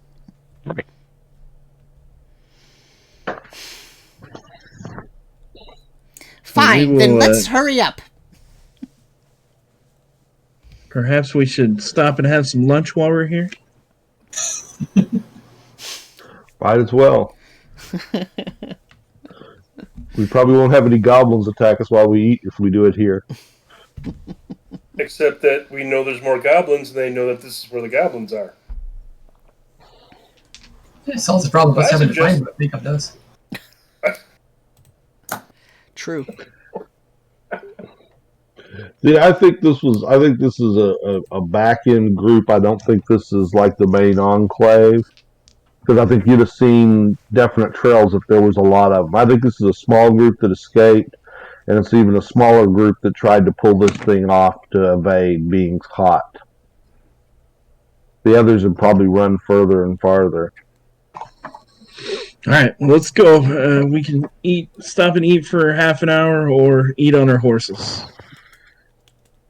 But we are going to continue, Samuel. All right, so you're continuing on. Okay. So I'm assuming the same traveling, same. Yeah. Same. Same order. Same marching order. Let me get rid Grimbol, of you wanna all take my those. spot?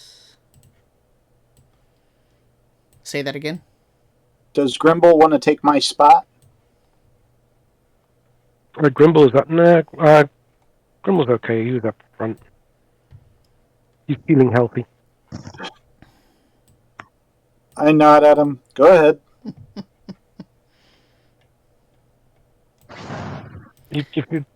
You're close to him, so you can touch over and heal him as he falls. Whatever you say, rookie. No, just... That's right. They put the first level guys up front. That's what these guys were. As Jake says that, Rekmit kind of side-eyes and goes, "You've been nipping at the communion wine here." Oh, Rekmit, we were once rookies like that. I just took 3 arrows. I'm not sure I really want to say too much. Yeah, what happened to Jake protecting Rekmit? I put shielding on myself, and the only time I had shielding up, they didn't shoot at me.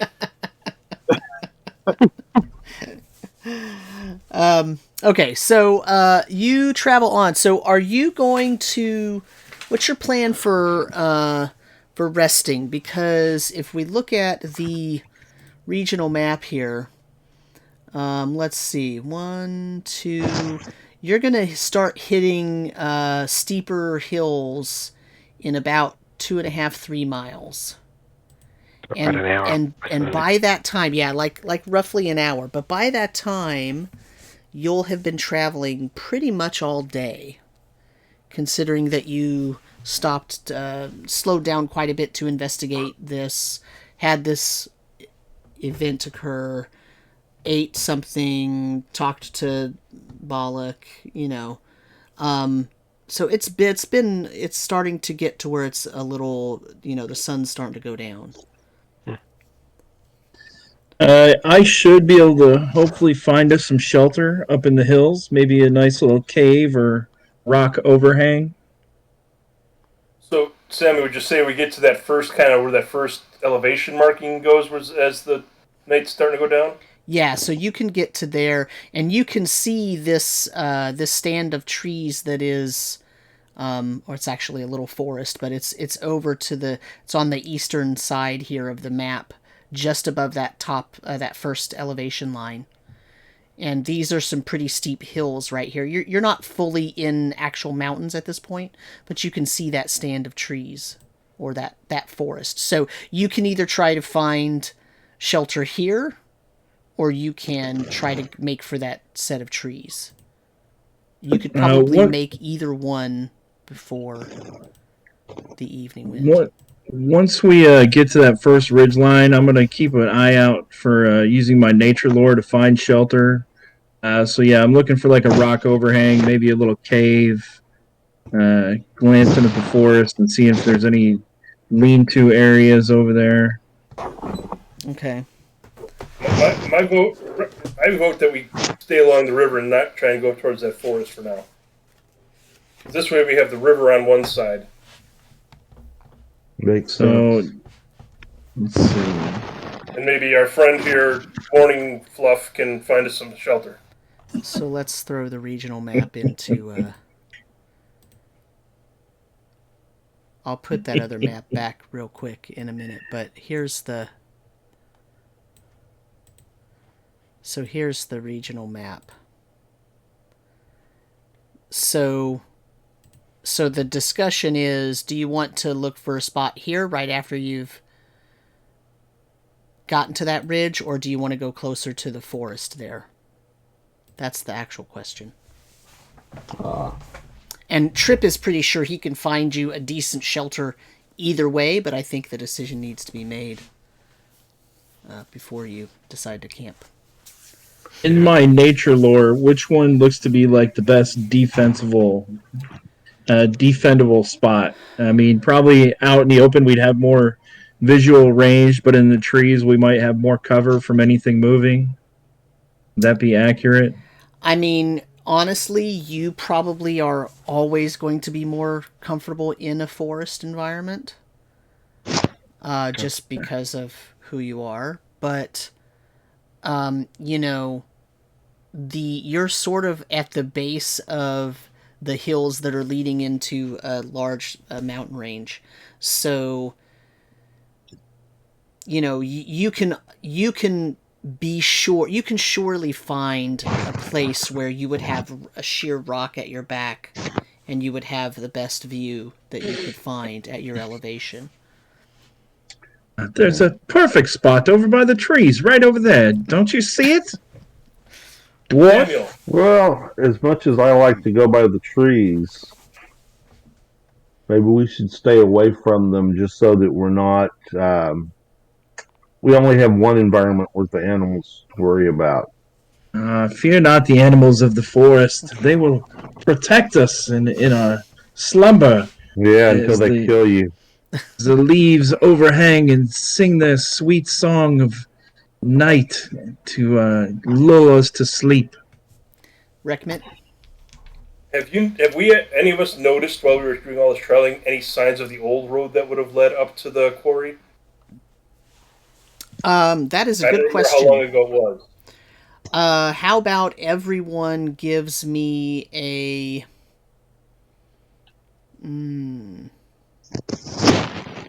Wisdom or intelligence siege check. I'll let you choose.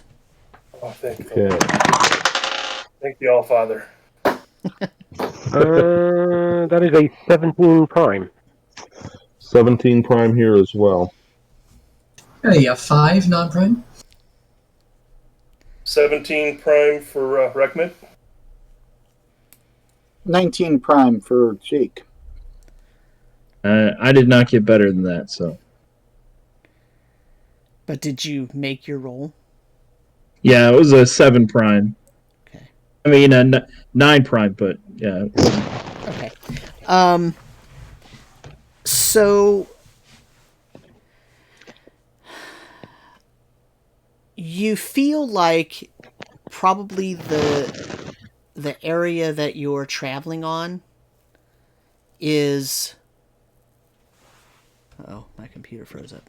Can y'all still hear me? Yeah. Yeah.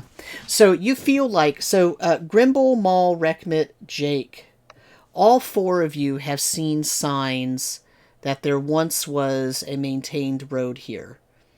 You don't all necessarily see the same signs, and you may not even agree on how extensively maintained the road was, but as you traveled these last 3 miles, it's pretty clear that there is a road that intercepts where you're at. There is a road up the hill that would intercept you as you're. If you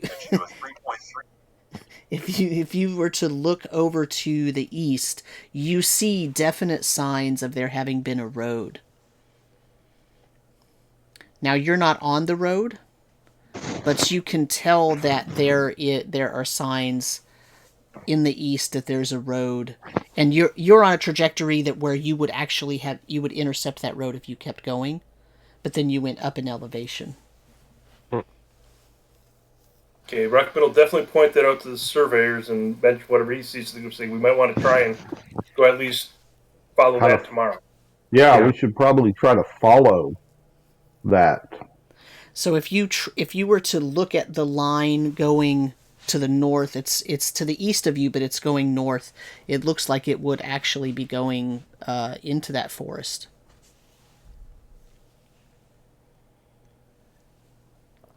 Now, you're not actually very close to it, so you easily could be misreading the signs, but that's what it seems like to the 4 of you, sort of independently. That's kind of what you've been paying attention to as you've been traveling, and you get closer and closer to the point where you would intercept that. You are thinking to yourself, that must have been the road, because I keep seeing sign.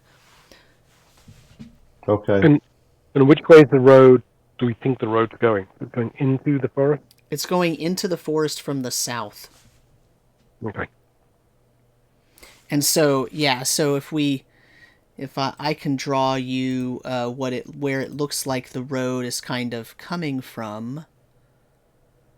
I'll draw it in red. It looks like it's sort of almost as if it was coming up this way. All right. That makes some sense.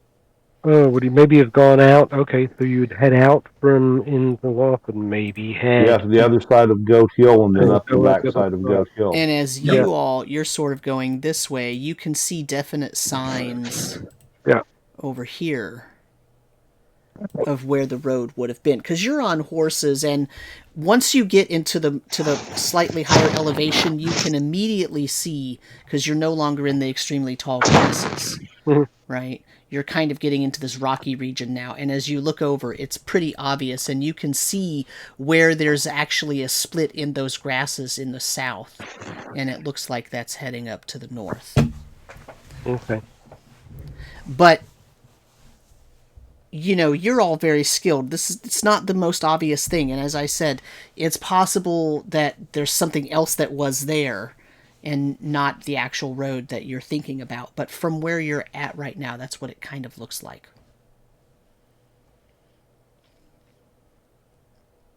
So to the forest, then. Tomorrow. So if we're heading to the forest, we might as well at least head towards the roadside. Right, I agree. We should head tomorrow. We should head over to where we think that road is, and if it is the road, then try to follow it through the forest. But right now we're planning to camp in the forest, aren't we? If we have to go that way anyway tomorrow, we might as well. But if you want to intercept that right now, you're at least a mile from it, 1.5 miles. Right. 20 minutes. All right, so I'm going to look for some shelter in the hills. How long is it until dark? Probably a half hour. Like, you could just make it to the forest. Okay. If you tried to go and intercept what you think is the road. Yeah, let's just find... Also, by the way, Balak is mad. This is unacceptable. We should be stopping. There's no way that we can possibly survey everything when it's this dark outside. We need to stop as soon as possible. That's what he's saying. Absolutely. We'll take your advice since we didn't listen to you at all before. But we want you to be a happy surveyor, so we'll stop right here. And I will search for some shelter. Trip. Yes. Shouldn't we talk about it over there? Over where? I point to the direction of the woods. I know. The surveyor wants to sleep out here, and Mahl wants to sleep under the open air. I'm fine with sleeping under the stars for one evening. Are we still in the high grass? Or have we moved up enough elevation? You've moved up enough that you're no longer in the high grass. That's how it is that you can see the other road. Okay, just wanted to double check. All right. So, Trip, do you want to give me a wisdom siege check, please? Sir. That is going to be a 10 on the dice for a total of 12 prime. Okay. So Trip can easily find an overhang that puts you with some large rocks at your back so that you're protected from the rear, and you can get a pretty good, almost 270 degree view out on the area that you came from. But it's lower on this ledge here, so you can't get a very good view of much of the forest from where you would be. And I'm I'm unclear about whether everybody agrees to camp there or if people are moving off and trying to go to the forest, so. No, I think we're all in agreement to camp here. So, I think camp who among us is best to keep watch at night? Obviously, the surveyors can keep the middle watch. No. What? Listen, Trip. We are not here to be the common guards. You are supposed to be protecting us. Just calm down. Let me finish. Let the adults finish talking. Trip, you misunderstand what I'm asking. I'm sorry, do you qualify as an adult? I just talk over them. Who among us, with actual experience in defending ourselves and our town, not hiding behind walls, has the best ability to seek out danger in the night? I asked this for a specific reason. I want to know who is the best person. The best person, if you're asking me, would be the animals that burrow in the ground and come out during the night. I could perhaps find us a wolverine or some other type of nocturnal creature to tell us if they see of any nighttime movements. I appreciate that, Trip, but that's not going to work. It's got to be one of us. I will need to place a rune upon somebody, and they will be able to watch through the night as all of us, including that person, sleep. But I need someone who is very perceptive and would be very good, because then all of us could rest, and we could get an earlier start in the morning. Jake seems like the most perceptive one of the group to me.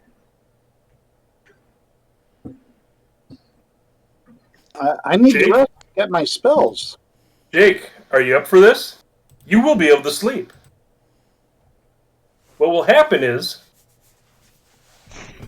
an echo of yourself will present and be just like you, watching through the night as you sleep. And if it perceives something, it will wake you and alert you.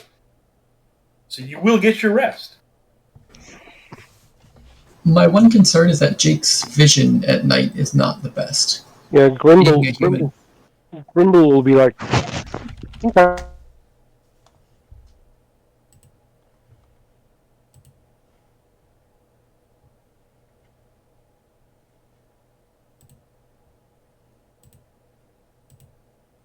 I might be best suited for that. Grimbol's like, and I don't need to praise my spells or anything. I have them. I'm a dwarf, so perhaps myself. Before we rest, if there's anyone with a healing spell yet, Burt is still down 4 points. Looking a little Yeah, worse I for can wear. heal you. Oh, I could heal you. I could heal you.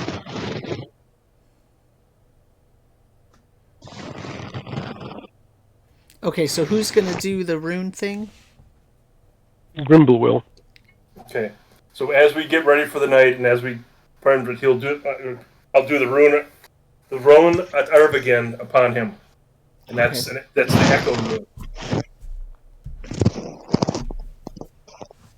Did Burt get healed? Not yet. I can still take one. Yeah. So basically, Chris, fully what it healed. does is the rune allows the user to rest without losing his awareness. Okay. Chris, Basically, if you're until dispelled or forced to collapse in upon the host source. if your heal doesn't have any conditions, then do yours, because mine he might lose if we go into like a different area from like hills to forest. Yeah, no, mine doesn't, so he's got fully healed, he got 8 points. Really useful, right. Just as an added precaution, Samuel, I'm going to telepathically reach out to any burrowing creatures that might be in the area to try to give me a sense of warning if they feel any danger that's bigger than an owl. Okay. My awareness. I don't want a mouse to wake me up every time something flies over its head. Oh, that would be awesome. And I don't need that much time to meditate, so I can get up as part of the third watch too, or some other point. No, we can all sleep, so I'm... So Well, what I'm doing is allowing us not to actually have to take watches. Right. The person who's best at watch will be able to sleep and keep watch at the same time. Yeah. I like it. So I'll look over to Balak and I'll say, "That's twice now we've listened to exactly what you've said. You said we are the ones to keep watch, and so we shall." Only twice in the entire day. I'll be sure to note your insubordinates. Well, we've only not listened to you once, so you're up on the scorecard. Don't worry, I'll Thing is, report to the our Baron domain- how you were telling us to go about bilking him for extra days by traveling extra long routes. Our job is to find the most safe route. That is all that I'm trying to do. Well, good luck, Balak, because we don't know what's a safe route, so we'll have to just keep wandering around to find out where the dangers are, so we know where the safest ones are. And now go to sleep. You short ones are impossible. He turns away, ignores everything tall for is the rest of Balak? the night. Some tall is short Balak? ones. Balak is like 6'3". I know Rekmit is really tall for a dwarf. I was hoping. Because I wanted to get to what are you talking about? But he knows you're a dwarf, so it's not really about height.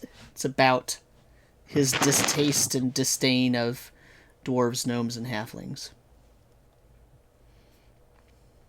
So I started a little fire in case we want to cook a warm meal. Put that out before we go to bed, and then bed down for the night.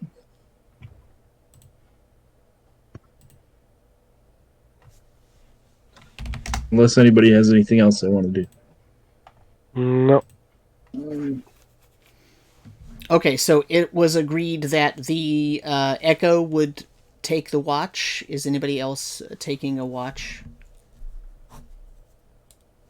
Mahl was going to wake up sometime just for added precaution.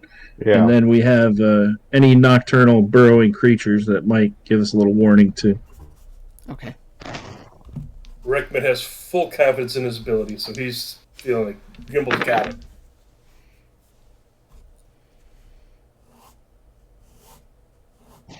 That's All a right. nice one, though. So Ready card. I need Yeah, 3 wisdom checks then from whoever is watching. 3 with them. Okay. Number 1. Do you want me to roll for the nocturnal creatures? Yes, please. Wisdom? My wisdom or theirs? Yours. So that's a 9 prime. Okay. Oh, that's better. That's a 22 prime. And that's a 19. And what did the nocturnal creatures get? They got a 8 prime. Okay. It's official. I'm going to use Owlbear for the rest of the night. And I was up for the third watch and got a 17 non-prime. Okay.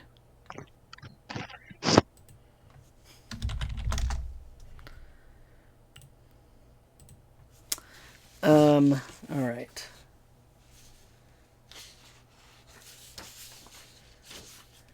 So during the first watch,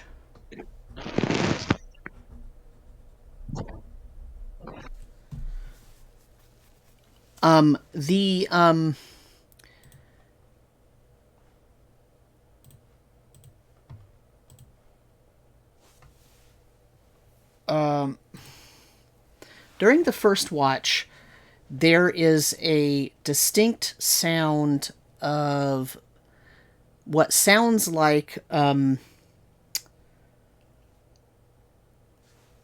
almost hollow objects hitting other hollow objects. So, like, maybe a hollow piece of, like, what would amount to bamboo, like a hollow piece of wood, hitting another piece of hollow something, wood or a tree or something that sounds also hollow when it gets hit. And it sounds like it's coming from the forest in that direction. But it's not very loud. It's a very light, like, almost tapping noise. And Trip, the animals wake you in alarm. And you get the sense that this is a relatively frequent event, that this sound happens and the animals wake up and move away.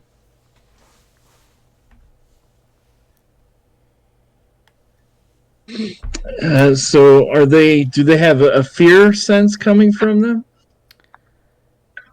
Yes. And Grimbol is the one with the echo, right? Correct. You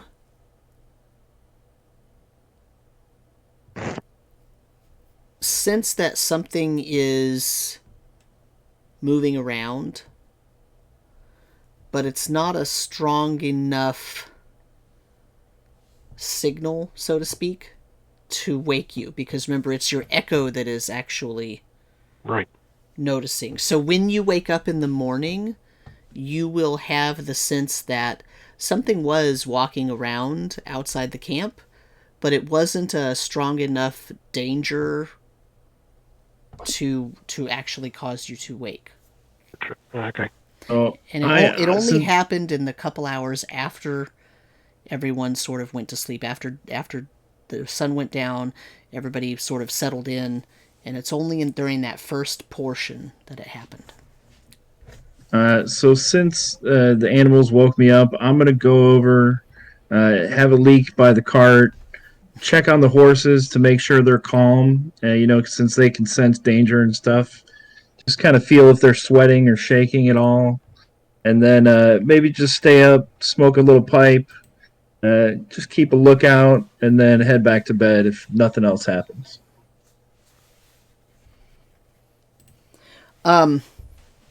As you're laying back down to go to sleep, you hear the sound of pouring water, and Balak sputters. Who did that? Who did that? And you see I immediately close my eyes and act like I'm asleep. You hear him moving around and sort of wringing out water out of his tunic and out of his blanket. He grumbles, and you could sort of feel him looking around, because you close your eyes so you can't see, but you could feel him sort of looking around, and he stares at Grimbol, because he knows Grimbol's supposed to be on watch, and he sort of And he sort of finally lays back down. And then the rest of the evening passes without incident, and you all wake in the morning. I'll tell everybody about the hollow-sounding thumping noises. Trip, where were they from? What direction? I don't know. The animals just sensed danger. Perhaps did your alarm tell you anything? Grimbol, did you sense anything during the night? No, nothing since there was some noise. Did you say my echo heard the noises and the movement, but didn't sense a threat, right?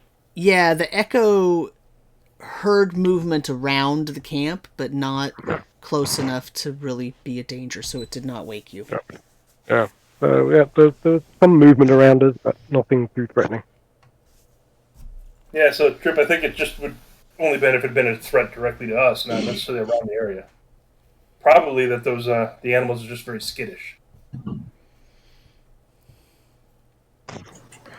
But that kind of noise would indicate that there's someone living in that forest. We don't know if it's from that forest, though, do we? Let's go find out. So as everyone is sort of sitting and eating and chatting, and maybe you're cleaning up your bedroll and checking your pack and all that, Balak comes over. And he says, "All right, which one of you thought it would be very funny to play a prank on me? Which one of you did it? I know it was one of you."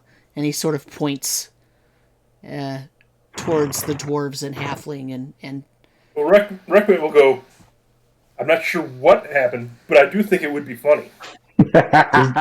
Yes. I was busy sleeping and didn't think of it, and I'm sorry to say I feel ashamed that I didn't." Which one of you? Does he smell like urine? No. Oh, okay. You wet the bed in. Wolverine pee. Someone dumped water on me in the middle of the night, and I know it was one of you. I don't trust Was you. it warm or cold, Balak? It was very cold, and it kept me awake for quite some time. As a result, I didn't sleep very well. The Baron shall hear about this. I will be sure to tell him that our surveying duties were interrupted by poor treatment from his lackeys. You do that. You do that. Yep. If you make it And I back, do you can believe tell when the you say bear lackey, whatever you want. What do you mean, if? It is your job to make sure we make it back. If we don't make it back, you're not making it back either. I think I would expect all of the small people just kind of look over at him and go, Probably just a small rain cloud that passed over. I thought I felt some sprinkles too. It's nothing to worry about. Of course, he Nonsense. just fell a little bit further. A little bit harder on your location. I believe the Gnome are trying to tell you to cool off, perhaps. You need to keep your people in line, Mr. Cleric. I understand that you're supposed to be leading this motley crew, and I don't appreciate that you let them act this way. guys, let's just... Balak, follow along if you wish. We don't really care. We're going to do our thing and find this place. Town's back down that way. You do your if you want to survey go. duties. Let us do our thing. Sam? Yes. I do the... and point up above Balak's head. And I conjure something for the moment. Uh-oh, we lost somebody. What do you conjure? I create some water again. Oh. And you dump it on him? Of course. Again, my friend, I believe the gods are telling you to cool off and be kind to my friends. At that point, Rekmit goes over by Jake and goes slaps him on the shoulder and says, "I know you had it in you. It's so nice to see you loosen up after all these decades." Decades! Your pay will be docked for this! And he turns. And A couple of you probably notice Rico kind of over in the corner trying to hide his laugh and smirk. Okay, so what are you doing? Other than torturing the poor surveyor. Your fault. He's just trying to do his job. We are heading to the woods. Yeah, we're gonna. Actually, I think we're gonna head straight. What is that? East. We want to meet up with the road first, right? And then, or the old road even, and try to follow that in. I would almost say we should get up on that ridge line, follow it along, and try and intersect that road, so the surveyors can have a point on that hill to start where the road would be, if that's what it is, and then follow that into the forest. I totally agree. Okay. And we ascended the first. If I don't think we should ascend any higher. I think we should go straight across to it on this level, so we can see what kind of ability it has to help get up the grade. Yeah. You had dropped back down when you camped, though, because Trip found a location that was further down. My only disagreement to that, and not necessarily a big thing, is I would like to be on the high ground so we can kind of look down from the hill into that slight little valley below. But we can follow underneath the ridgeline as well. I just don't necessarily like being under stuff. We go out a bit. But it's up to you guys. I'm really okay either way. I just, I like living above ground. It's like Alex. I think we could do both. We could follow along the top of the ridge, and then we get to the road. We can just take a quick peek down and see how it travels up the gradient. That works too. You know what? We could send the surveyors down the hill, and they could just do their surveying all on their own.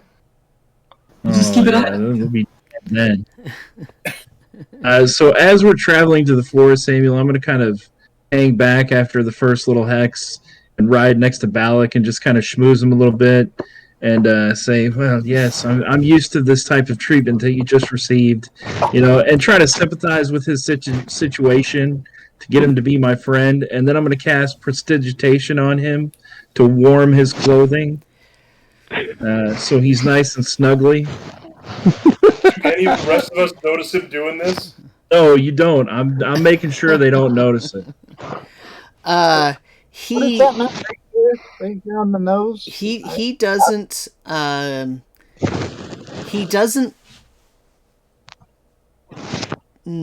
he doesn't appreciate your so when you come back to sort of ride next to him, he obviously tries to not look at you and just sort of focus on other things because he's trying to pretend you don't exist.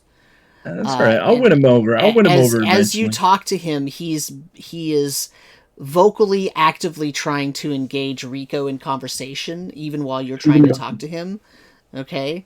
But when you warm his clothes, you see that he sort of gets a lot more comfortable, and he doesn't say thank you, but you can tell he knows that you did it, so he stops trying to actively engage Rico in conversation, and he just falls silent. All right, one final thing after I go back to my spot, I'll say, all of us little people aren't that bad. And I'll go back up to next to Daisy. Okay.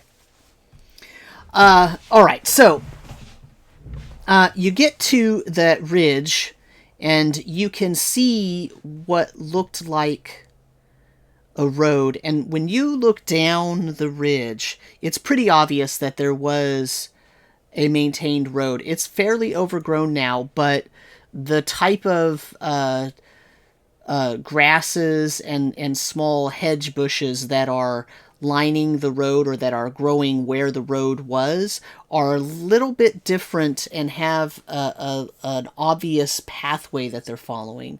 So it does look to you like this was a road.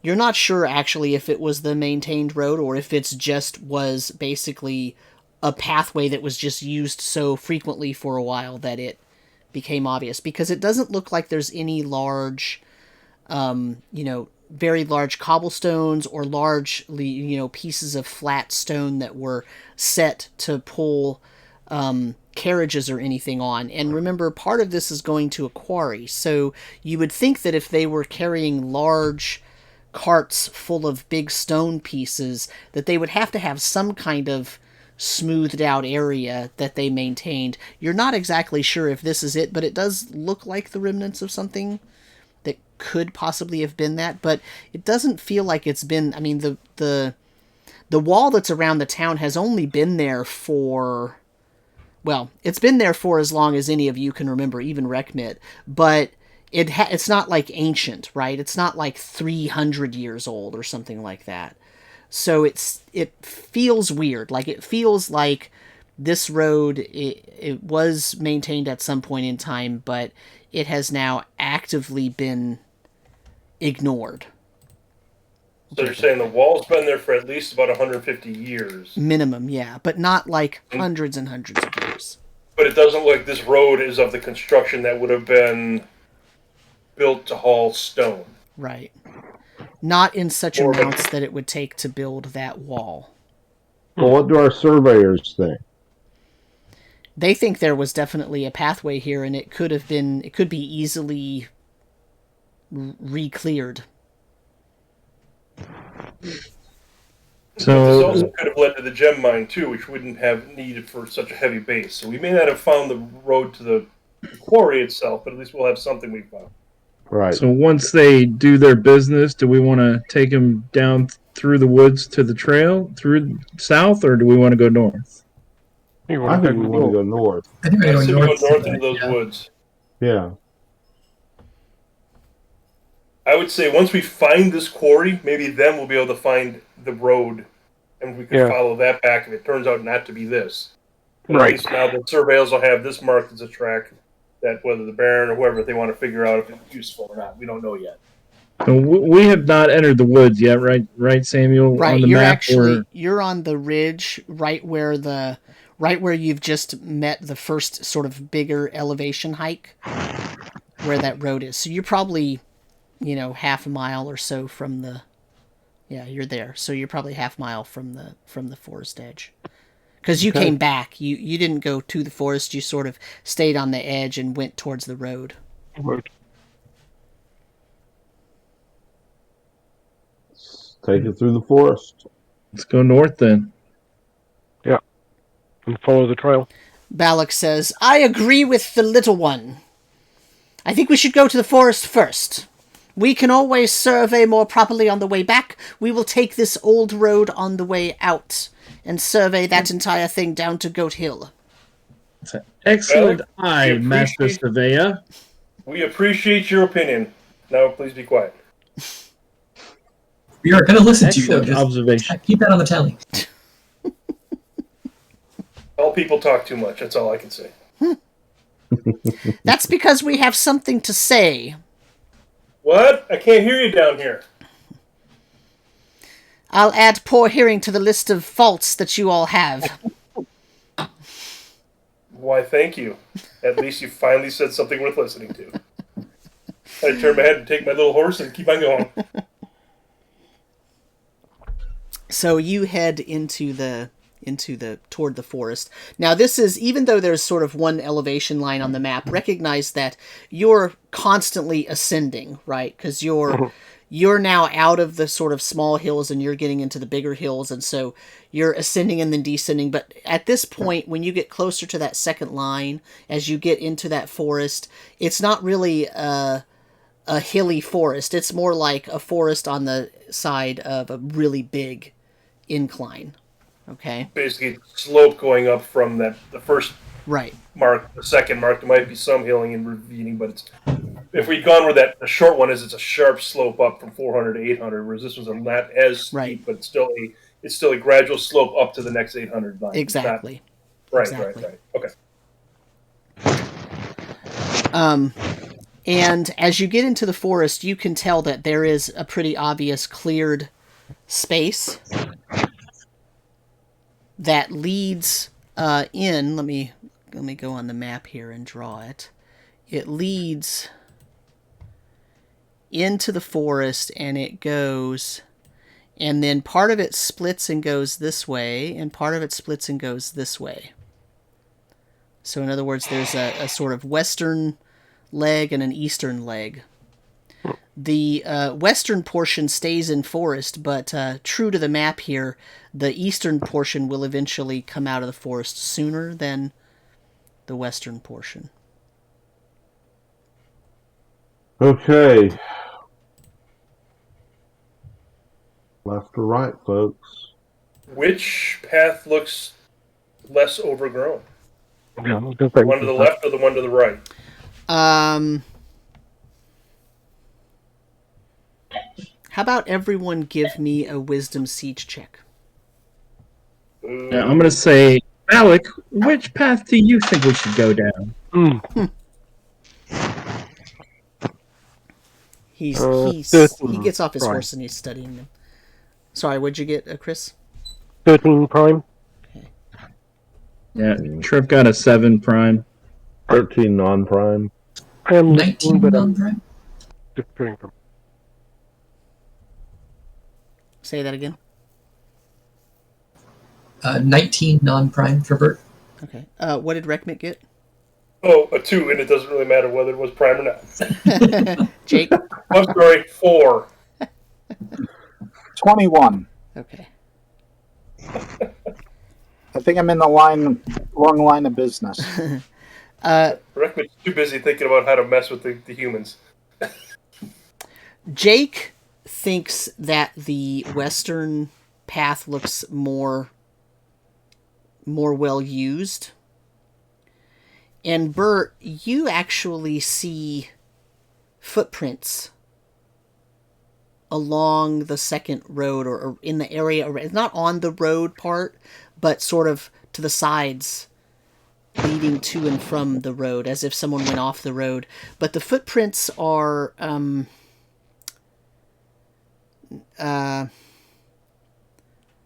they look odd.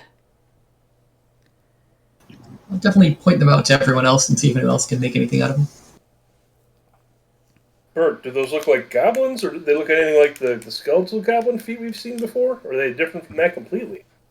Oh, maybe. Can I see like imprints of individual toes? Does it look like they're booted or? They're not booted, and they do look skeletal, and they are small. Good call. Jake, we found another of your fun. Yeah. Let's do this. Gotta clear it out to keep the road safe. I'm glad that slacker Elgar didn't come with you guys. Who? Right. I don't remember if Rekmit ever met Elgard or not. I don't think he did. I don't think so. I don't think so either. So you follow the sort of makeshift road, and you get to a point where the trees are coming up against a steeper incline where that second elevation line is. Yeah, go ahead. Question.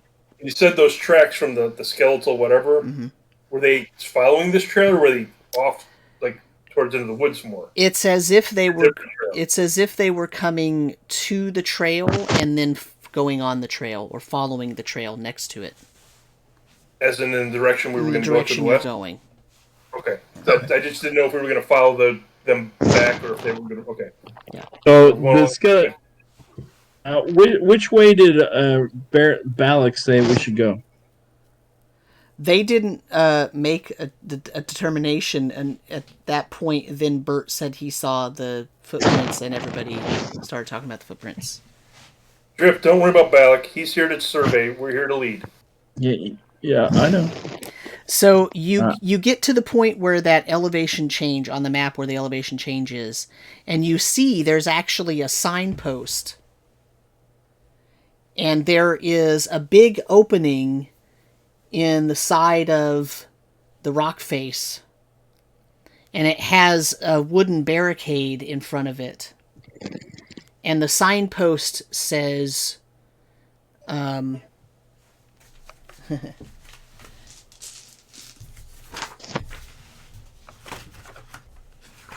it says Craystock Mine,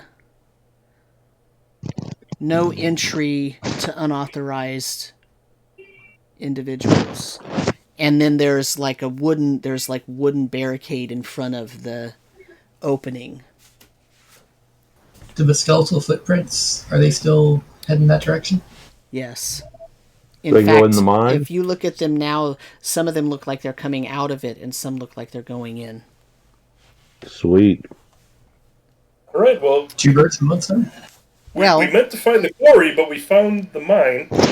Yeah, and it's 10 o'clock, so we're gonna wind up this session with you finding the mine, and I want to talk to you about a change I think I'm gonna make. And the change is that, so in the Castles and Crusades Player's Handbook, there are four basic places, 4 or 5 places where you can get XP, okay? And I follow the majority of those. So I give you XP for coins that you find, right? 1 gold equals 1 XP. And then we split it evenly. And then I give you XP for, if you find things and you sell them, or you get rid of them in town and you make money, I give you the XP for the value of those items, right? And I give you XP for killing creatures and avoiding creatures and defeating them in some way. And I give you XP for role-playing choices and for sort of resolving issues and for quests and things like that. I give you XP for doing the recap, right? And I notate things, and I give different amounts of XP for creative role playing and things like that. But one of the things that I say that I don't give XP for is the magic items that you find. And what I say in my in my house rule document is the reason I don't give XP for magic items is that the value of the magic item is in the using it, right? Not in the XP you get from it. But I might change that, and I might give you XP for the magic items that you get if you use them, right? So any magic item that you have that you use, you get XP at the point where you use it. Okay? Now the question is, and the reason I'm bringing this up and I want to discuss it is, every other bit of XP that you get in terms of treasure, you split evenly. So the question is, do we split the magic item XP evenly, or do we give it to the person who's using the item? Ooh, that's interesting. My opinion would be the person that's using the item would get it. Yeah, that would be my opinion too. That's how I play. That's how I do. But the one thing I do is that the XP accrues when they know what they have and are using it. Either figure it out or get a definition and then use it, rather than just use it blindly, not knowing what it is. Right. Yeah, I don't necessarily mean so for a potion, it's a one-time use, right? Or absolutely, you can taste it.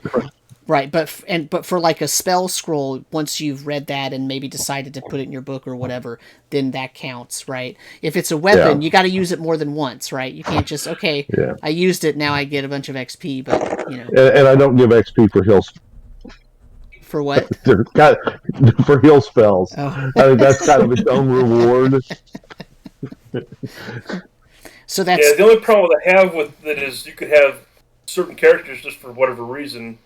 We give them the magic items because it would work best for the character. So you got someone with 3 of them, and they're popping up in level, and the rest of us are sitting there getting nothing. So now we're like, I don't know. I don't know what's the right way to go with it. It's just I wouldn't be worried about that too much, just because I'm enjoying playing the game. But if it unbalanced the campaign, like that would cause more work, kind of maybe on your part, Samuel. To make sure the campaign stays balanced for the upper level character running around with, a bunch of second levels or something. Well, I think the thing that the balance on that is the DM. because the DM controls which magic items show up in the game. And so that kind of speaks to who's going to grab it. The other thing is we just need to not be greedy and try to be the first one to grab every magic item and let them get spread out some. But I mean, it is, if like the DM's only putting swords in the game, that only the fighters are going, are going to benefit from it. Or if it's all wands, then the magic user is going to have 16 different wands and be 18th level, and everybody else is going to be still be 3rd level. And we haven't really been getting a lot of magic items to even worry about it. Like, I think we still have, like, a pair of slippers that Chris might be holding on to, and some kind of undergarment that nobody's even thought of wearing. Yeah, they're just sitting around in Chris's bag. Yeah. And don't forget, Bernie's got a drinking glass out there somewhere. Yeah, you had that. You could have been drinking out of it every time we traveled. I know, and I probably would have if I'd have gotten some XP for it. I'm good with it going to the person. I don't think it'll debalance that much. And, if it does, you can just reduce it as they get higher. And the other thing is, right, once you might get a couple of levels really quickly, but after that it all kind of balances out anyway. Yeah. I think we've been pretty good about spreading the magical wealth. Mm-hmm. Yeah, I think so. And honestly, once you get on up in level, getting 500 or 1,000 experience points is nice, but it's not like a game changer. Exactly. Jake? Well, Samuel, how much of a balance do you see that being? In general, I don't really, pardon my language, but give two shits about balance. Like, I don't care about balance. I don't. Granted, I care about balance in terms of I'm not throwing you up, a bunch of first levels up against a Hydra, right? Right. But I'm, the balance comes in where, okay, you're fighting 8 goblins. If you're 5th level, you're not fighting 8 goblins. You're going to be fighting 25 goblins, or 8 goblins and 2 big old ogre leaders, right? Or whatever. So I don't have any problem kind of molding the encounter to what I think is challenging. But I don't care about balance in terms of I'm not always going to throw something up against you that you can necessarily defeat at the moment, right? Running is always an option, right? Running is always an option. So that's what I mean when I say I don't really give two craps about balance, because I put creatures there because they make sense being there, not because they're balanced for the party. So, it matters more at first level, right? Than any other set, right? Like, literally it matters at first level because, as you see, I took Grimbol down with basically one hit, right? Mm-hmm. But after first level, it's not as big of a deal to worry about that balance so much, so I literally don't, right? If it makes sense to have, a Hydra somewhere, the Hydra's going to be there. Now, the thing is, a Hydra's kind of a mythic creature, so you're going to hear about the fact that there's rumors of a Hydra around before you ever just run into a Hydra, right? Like, so that's kind of how I try to play the game. So I don't care about balance, but I care about balance, but I don't care about balance, if that makes sense, right? So you getting a few magic items and maybe a couple of you leveling up much faster than the others at first and second level is not a big deal. To me, personally, as the CK. Jake? I haven't heard from you. Huh? Yeah. I'm fine either way. Okay. Yeah. Yeah, it works either way. I think it's kind of more interesting, mainly because it's whoever uses the magic weapon or the magic item gets the XP. Mm-hmm. Yeah. It's an interesting concept. I might have to think about that one. Yeah. And again, I think you just have to trust. I think you're a GM that's going to try to get magic items for the party, not for one particular person. Right. It's not so much about balance. There is just if one guy's getting all of it, and some guy's getting nothing, then it's like it becomes less fun because then you're just kind of sitting there watching. Yeah. But it's not really about balance. It's just about you try to feed. Yeah.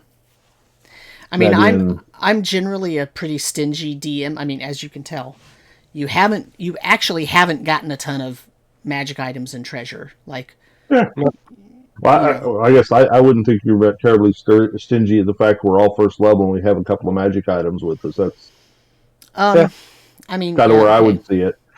We're not all first level. Yeah. Well, we're a first or second level party, and they just turned second, so now's when you probably start picking up some magic items. Yeah. So the other thing about it is there is a limit on how many magic items you can use. For example, in the Castle Keeper's Guide, there's or maybe it's in Monsters and Treasure. There's a thing about you can't have a ring on every finger and have them all work, right? They'll start to interfere with each other. You've got to start putting them on your toes. But so there are some limits there. The thing is that then the question is when you stop using that magic item and you start using a different one, then what happens to that XP? Does it go away? Like, you know what I'm saying? So that's actually one of the reasons why I didn't, other than that I think magic items are there to be useful, not to be for XP. But if you're using a magic item and then you get XP for that and then you stop using that one because you got something better, so to speak, do you remove the XP from the first one and get the XP amount from the second one? I would think so. Seems weird. I mean, particularly if you give it away. So it kind of gets messy, though, right? Trying to keep track of that. Yeah, it seems kind of ridiculous, right? To think of it that way. Jake? Yeah, can George? I wear Trip's boots next week? No. Well, I mean, you're human. Cut off. We can Burt the week after, so he gets the XP. Then we'll go to Bernie, then Chris. Yeah, I mean, you're human and you're already old, so yeah, maybe I'll let you use my boots. I just need to attune to them to get the XP, and I pass them along. But you don't have to attune to them because we're not playing 5th edition. Yay! You just put them on and they're yours. The boots are actually magically stuck to my feet. They won't come off. Yeah. Well, we'll have to drop a house on you then because we know that works. I'll have Balak kick your ass.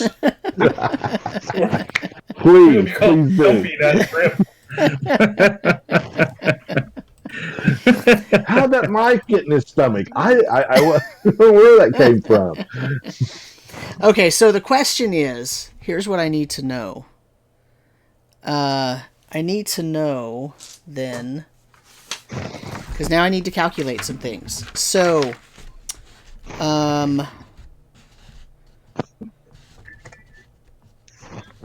okay, so here's my line. So you found 3 sort of potions previously, and no one used them. But I think you identified them, right? This was way back. You found these 3 potions. One had a tag with what looked like a slug, kind of red slug on it. One had a green drop of fluid on it. Yeah, delay poison. There was what was that? My note. Yeah, you ID'd them, right? I have what they are. I just so one was a potion of tongues, one was a neutralized poison, and one was an oil of blessing. But nobody used those yet, right? Correct. Yeah, we got all kinds of stuff we're sitting on. There was scrolls there were 3 scrolls with spells on them, and I think Leonise has those, right? And she probably scribed them into her spell book. Or does she use a spell book? Because she's an Orlau. Well, that's the spell book. She just doesn't have to memorize spells. So if she scribed them into her spell book, she's going to get the XP for those. Okay. So Leonise gets that. Who got the gloves of dexterity? Was that Burt? No, it was Leonise. Leonise got the gloves of dexterity too? Really? Oh, Yeah, Leonise held on to them. Yeah, Until she held Burt on came to back. Oh, you were Burt came using back. them anyway. Yeah, Leonese was using them. She can hold on to So them. Leonese did get some use, but I think the plan was to give them to Burt when he got back. Right. So are we saying that Burt has them then? Yeah, because she would have handed over when. Okay, cool. Okay. Forgotten about that. Glad you got. And then Leonese has the slippers and the gown, She does. Yeah. but did not use them ever. Hasn't Basically, used- Leonese has all the magic items in the whole party. That's what I'm hearing. Yeah. And then Trip has the boots of speed, Yes, sir. and Jake has the wand of continual light. Burt has the cloak, Where's the and then Jake has The his Rod of Light. item. That's the one that I need to look up. That's the one that I don't know offhand. Okay, so I'm going to assume that Burt is using the cloak and the gloves. Yes.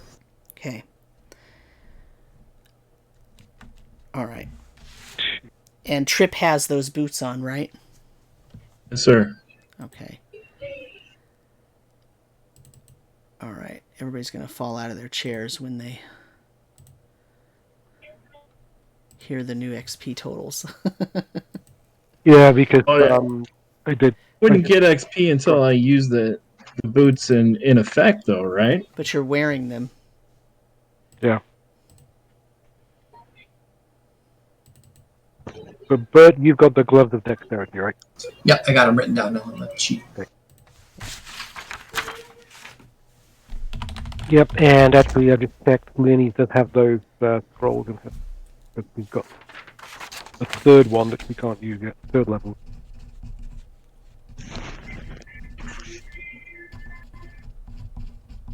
Oh, interesting. So that's right, the gown and the slippers, it was anyone who wears only the gown and the slippers is fully healed in 3 hours. Oh, so we did figure out what they did. Mm-hmm. Nobody's used it yet. I mean, we haven't had... Fully healed? Yeah, it says fully healed in 3 hours. I thought it was fully rested. They only need 3 hours of rest. Okay. Yeah. Is it also a healing component? I can look it up. It's in my notes. Okay. And now that you say that, I think it was rest, too. Okay. So fully rested in 3 hours, which probably makes sense. Yeah, we should have been using that all along. So the problem with it is that when you have to wear them both together, the gown and the slippers, and you can't have any other armor on. So you have to completely not have any kind of AC bonus. But for a barbarian, Barbarian pushes into battle with it. How much armor does it give you? no armor. It doesn't give you armor. What it does is it makes it so that you only need 3 hours of sleep rather than an 8-hour rest period, right? Or 6-hour rest period, whatever. Basically cuts your rest, your needed rest in half. It could be good for like Leonese, then we can get our spells back twice as quick. So the question is then, do you want me to add these in to everybody's XP totals? Let's do it. Yeah, do it. Okay, so give me a couple minutes. Chat amongst yourselves, and I will... So, I mean, just to even it out, we need to find some magic items for the people that don't have them, and then give them to them, so it's all even. Yep. Well, it sounds like we just need to find Leonese, and they'll probably have magic guys. Yeah, because Leonese hasn't used, well, I don't know if he gets XP for working it out, but he might have done detect magic on it, or identify. I think he's done identify on it. Yeah, so there you go. So that's the point, Sam. What's that? Because you have to do it when it's used. Otherwise, Leonese will always get it whenever she uses identify. Yeah. Say that again. Sorry, I didn't catch that. You have to do it when it's you, because otherwise Leonese will always get the XP whenever it uses identify. If it's when you understand what it is. Oh yeah, no, I have it as when it's used. If you're using it, and it has to be more than like you intend to use it. Right? Yeah. Like you're gonna use it multiple times, right? That's why I said Trip wearing those boots, because that means that at any moment he could activate those. So he's using those boots, right? Like that's, yeah. So okay, let me do some math here. So, talking to the rest of the guys, did the tracks that we found, or did they split off both left and right? No, the path did, but the tracks did not. I mean, the road did, but the tracks did not. They all came in and out of the mine. Is what it appears. So we saw the mine entrance then? Correct. Yeah, we're at the mine entrance. We found the Greystock mine, the gem mine entrance, instead of finding the quarry first. What did the sign say? Do we know what? I didn't write down what the sign said. Greystock mine. But the creatures being at the gem mine rather than the quarry makes sense. We've always found them underground. I mean, they may be traveling to and from, but they generally have gone to a place to go underground, and that's what we've been encountering mostly. Quarry's probably not underground; it's probably just a big pit, and so it probably doesn't have any alert to them. All right. So which way do we go? Left or right? I was listening, but I didn't take a note. Right, I think. You went right. Okay. We went left. We go left? Just say. Yeah, that was to the west. Whatever the track was to the right was less beaten down. The tracks of the skeletal figures went to the left, or met the path and seemed to follow it or go up towards the mine, which was to the left.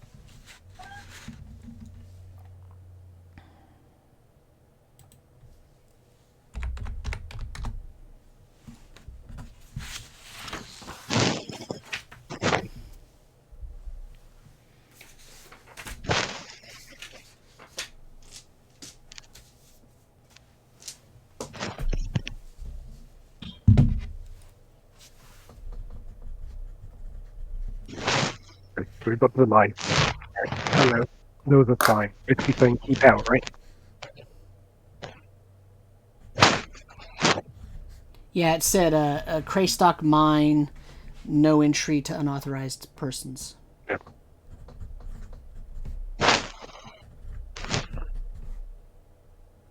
And we are authorized. Hereby. If we're not, Bollock is, so we can kick him down first. And this is the King and Queen's mine, or the Baron's mine, I'm sorry. Yes. Yep. So he says. All right. Don't want to go in the wrong mine. Yeah, I'm sure there's a bunch of them up here. We were looking for the frickin' quarry, and we did find the mine instead first. Because wasn't the mine supposed to be farther out than the quarry? I know one of them was further than the other one. I don't remember which. One was to the west, one was to the east. The mine was more to the east then.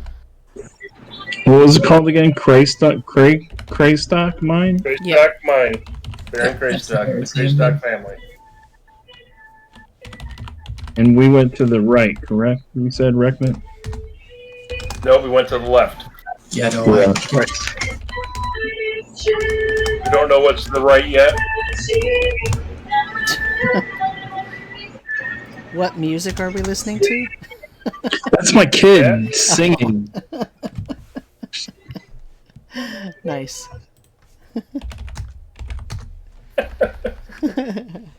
Turn that beat down, you kids.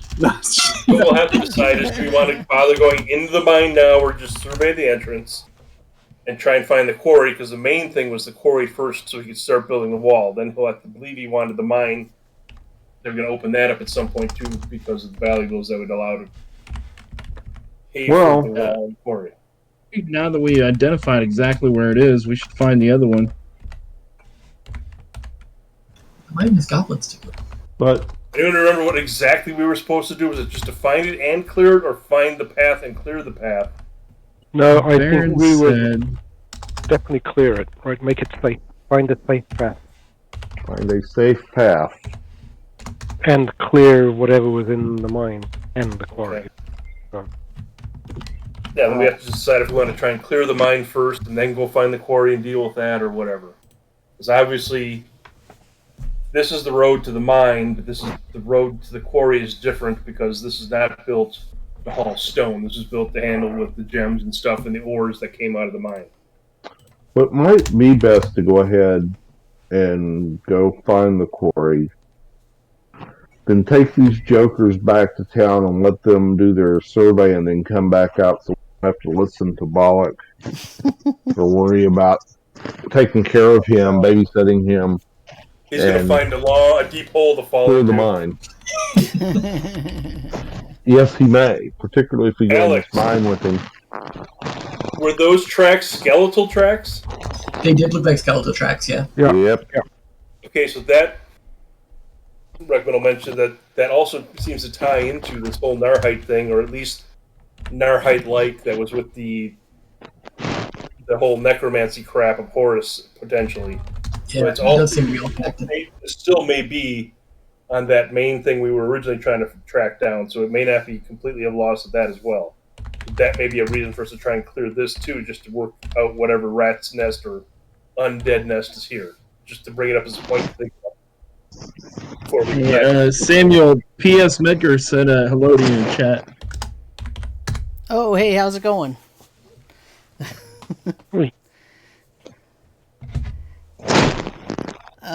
Okay, so I have new XP totals for you. Woohoo! And so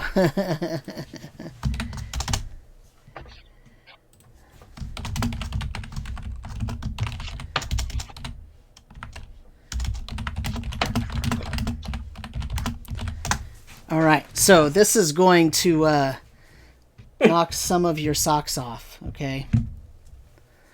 Okay, so Jake.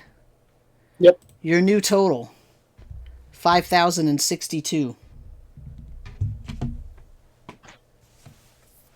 We're not getting the XP for the session today, are we? Yep, I'm doing that too. Now you want to go home. Yep. Run back to town. Chris, you'll have to adjust Leonice's XP. Mm-hmm. Her current XP is 4,050. Okay. That's okay. It keeps her in level 2. Yeah. Rekmit. Oh, what the hell? Her. Rekmit, 3137. Burt, 6363. Ooh. Oh, wow.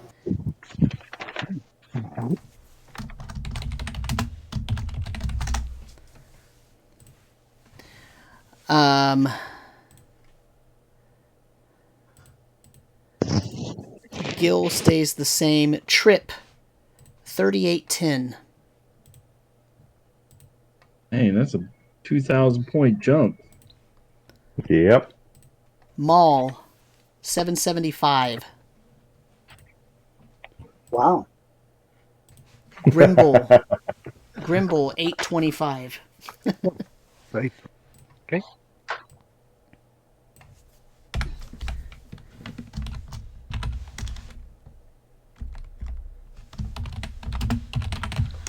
Okay, and then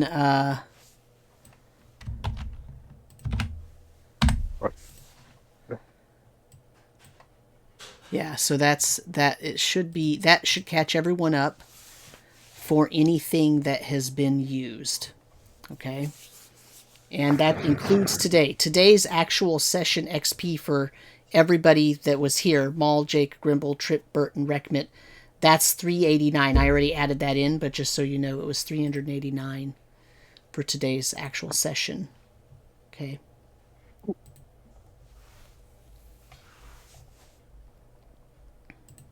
Cool. Okay. So you'll have Sounds to good. figure out if that levels you up and what you'll need to do if you want to go back to town and all that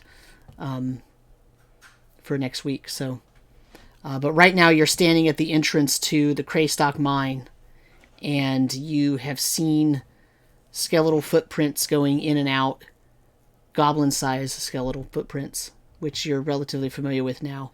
And the surveyors are quite unhappy, but they do believe that the road going south is the better choice on the way home. They are not happy about the sound of skeletal footprints. So that's something you'll have to deal with next week, because Gallic is going to get all on his high horse about it and want to turn around, because your job is to keep him safe in his mind. So, okay. But other than that, I think we are pretty much done here. So we can say goodbye to our wonderful audience. Thank you for hanging out and watching. And Yes, thank you. hopefully it was a little bit entertaining to see them struggle with 8 lowly goblins, fight with a surveyor, and watch Jake do a head first nosedive into the pit of unknown goblin-esque. So with that, I think we will go ahead and check out of here, and we will be back next week. So we'll see you then. Have a good night, everybody. Good night. Night, everyone. Adios.